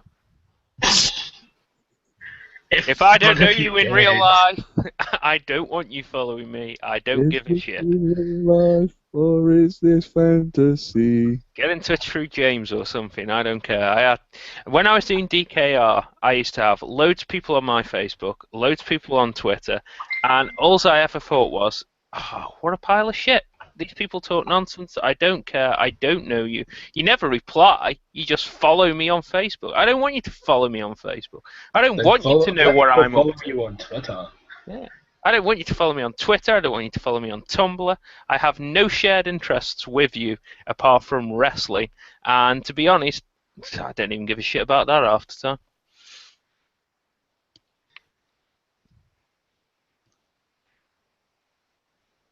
Yeah. Moving on. Moving on to what from Martin being the most unsocial person in the fucking world. I think actually what I should do, Martin, is I think you and me should actually sit down one night and actually do a Ask me why I'm so angry. You don't really grind Martin's gears. People. Just life. Life in general. Everybody loves Ned Flanders, and just Martin, not me. Everyone who counts. Everybody loves Ned Flanders. No, I think Martin, what you and me should do is we should actually talk. We should actually sit down and maybe do an episode of like why last year really did, because last year really did suck in gaming. Like it really did. It did, yeah. Like I completely agree. It's like the first year in about 3 or 4 years where you turn around and like nothing really came out by like 2 games. No, nothing appealed to you. There was plenty that appealed to everybody else. Like 2 games that appealed to me. Metal Gear Solid, which I haven't actually got yet because I'm Witcher 3. And Witcher 3, which I'm about 80% through because I get to the point where I play it, and then I'll end up doing something else and I completely forget about playing it, and then you do like the Skyrim thing, which is you go back to the game, start playing it, and go, what am I doing? Plus, I have a PlayStation 4 now, which means hopefully I'll be able to play PlayStation 4 games. Well, it would be able to play PlayStation 4 games if you have a PlayStation 4. PlayStation 4. I'm just going to keep saying it until it annoys you. PlayStation 4. It also helps if you have PlayStation Network and it didn't crash. And a PlayStation Plus account thing.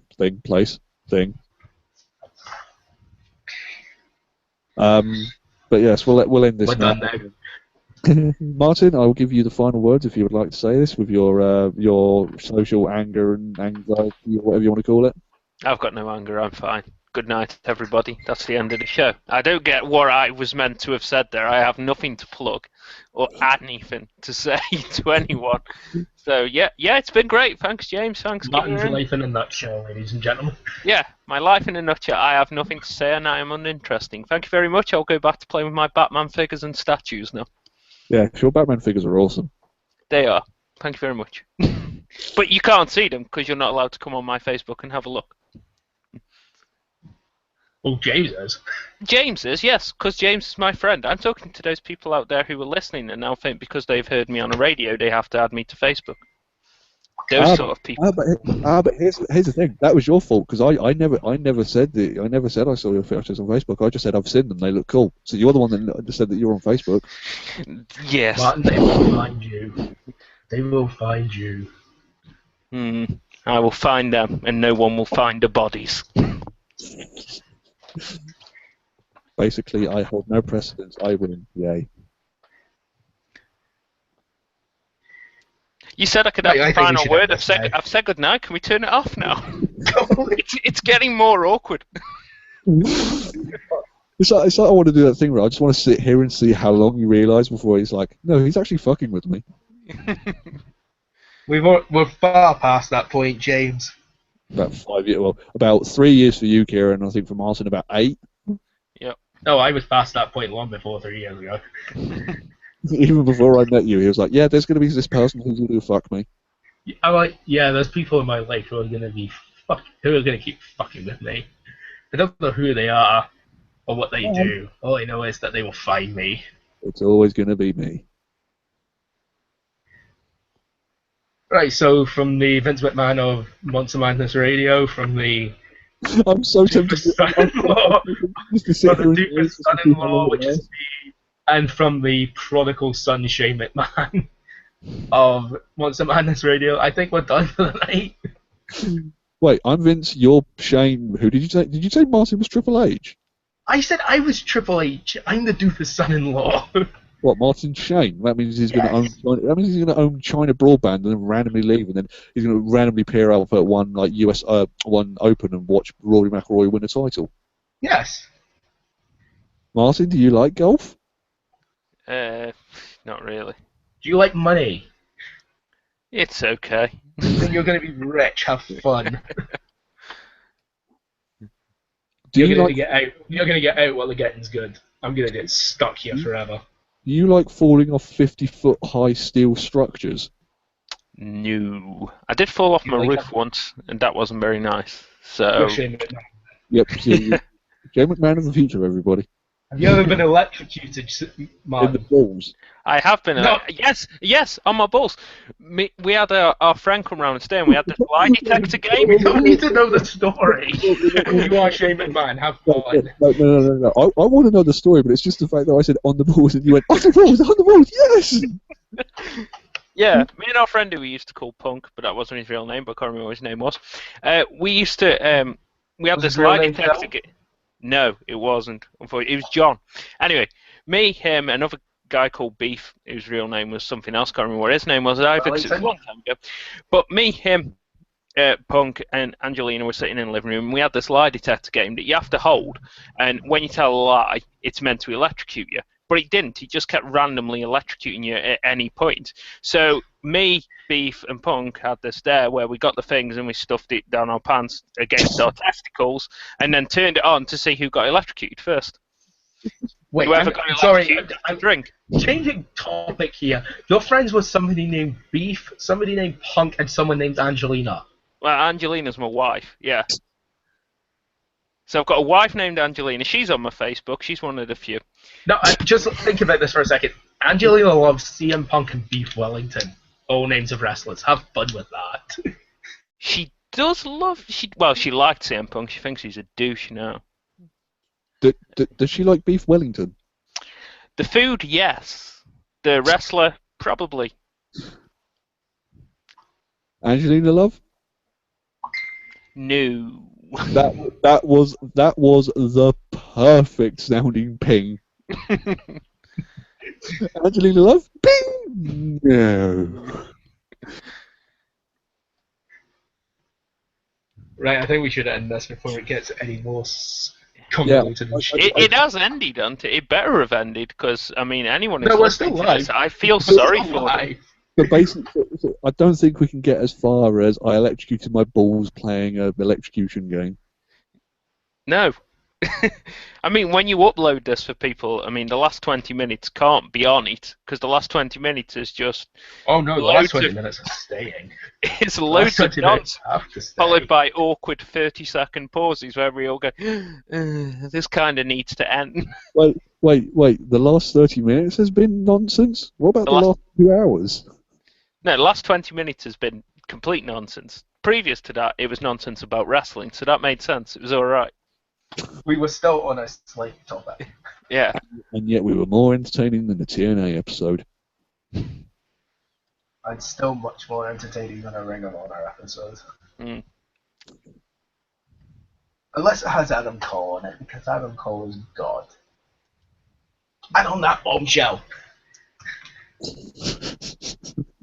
I feel like I just want to turn around to Martin and go, right, do you want the final line again? No, I don't. You're okay. Well, on that bombshell, it's time to end. Please. Help. I am segueing you perfectly, James. We are No both fans of way. Top Gear. We are both fans of Top Gear. I think we're all fans of Top Gear here. Then on that bombshell. Thank you very much. Goodbye, ladies and gentlemen.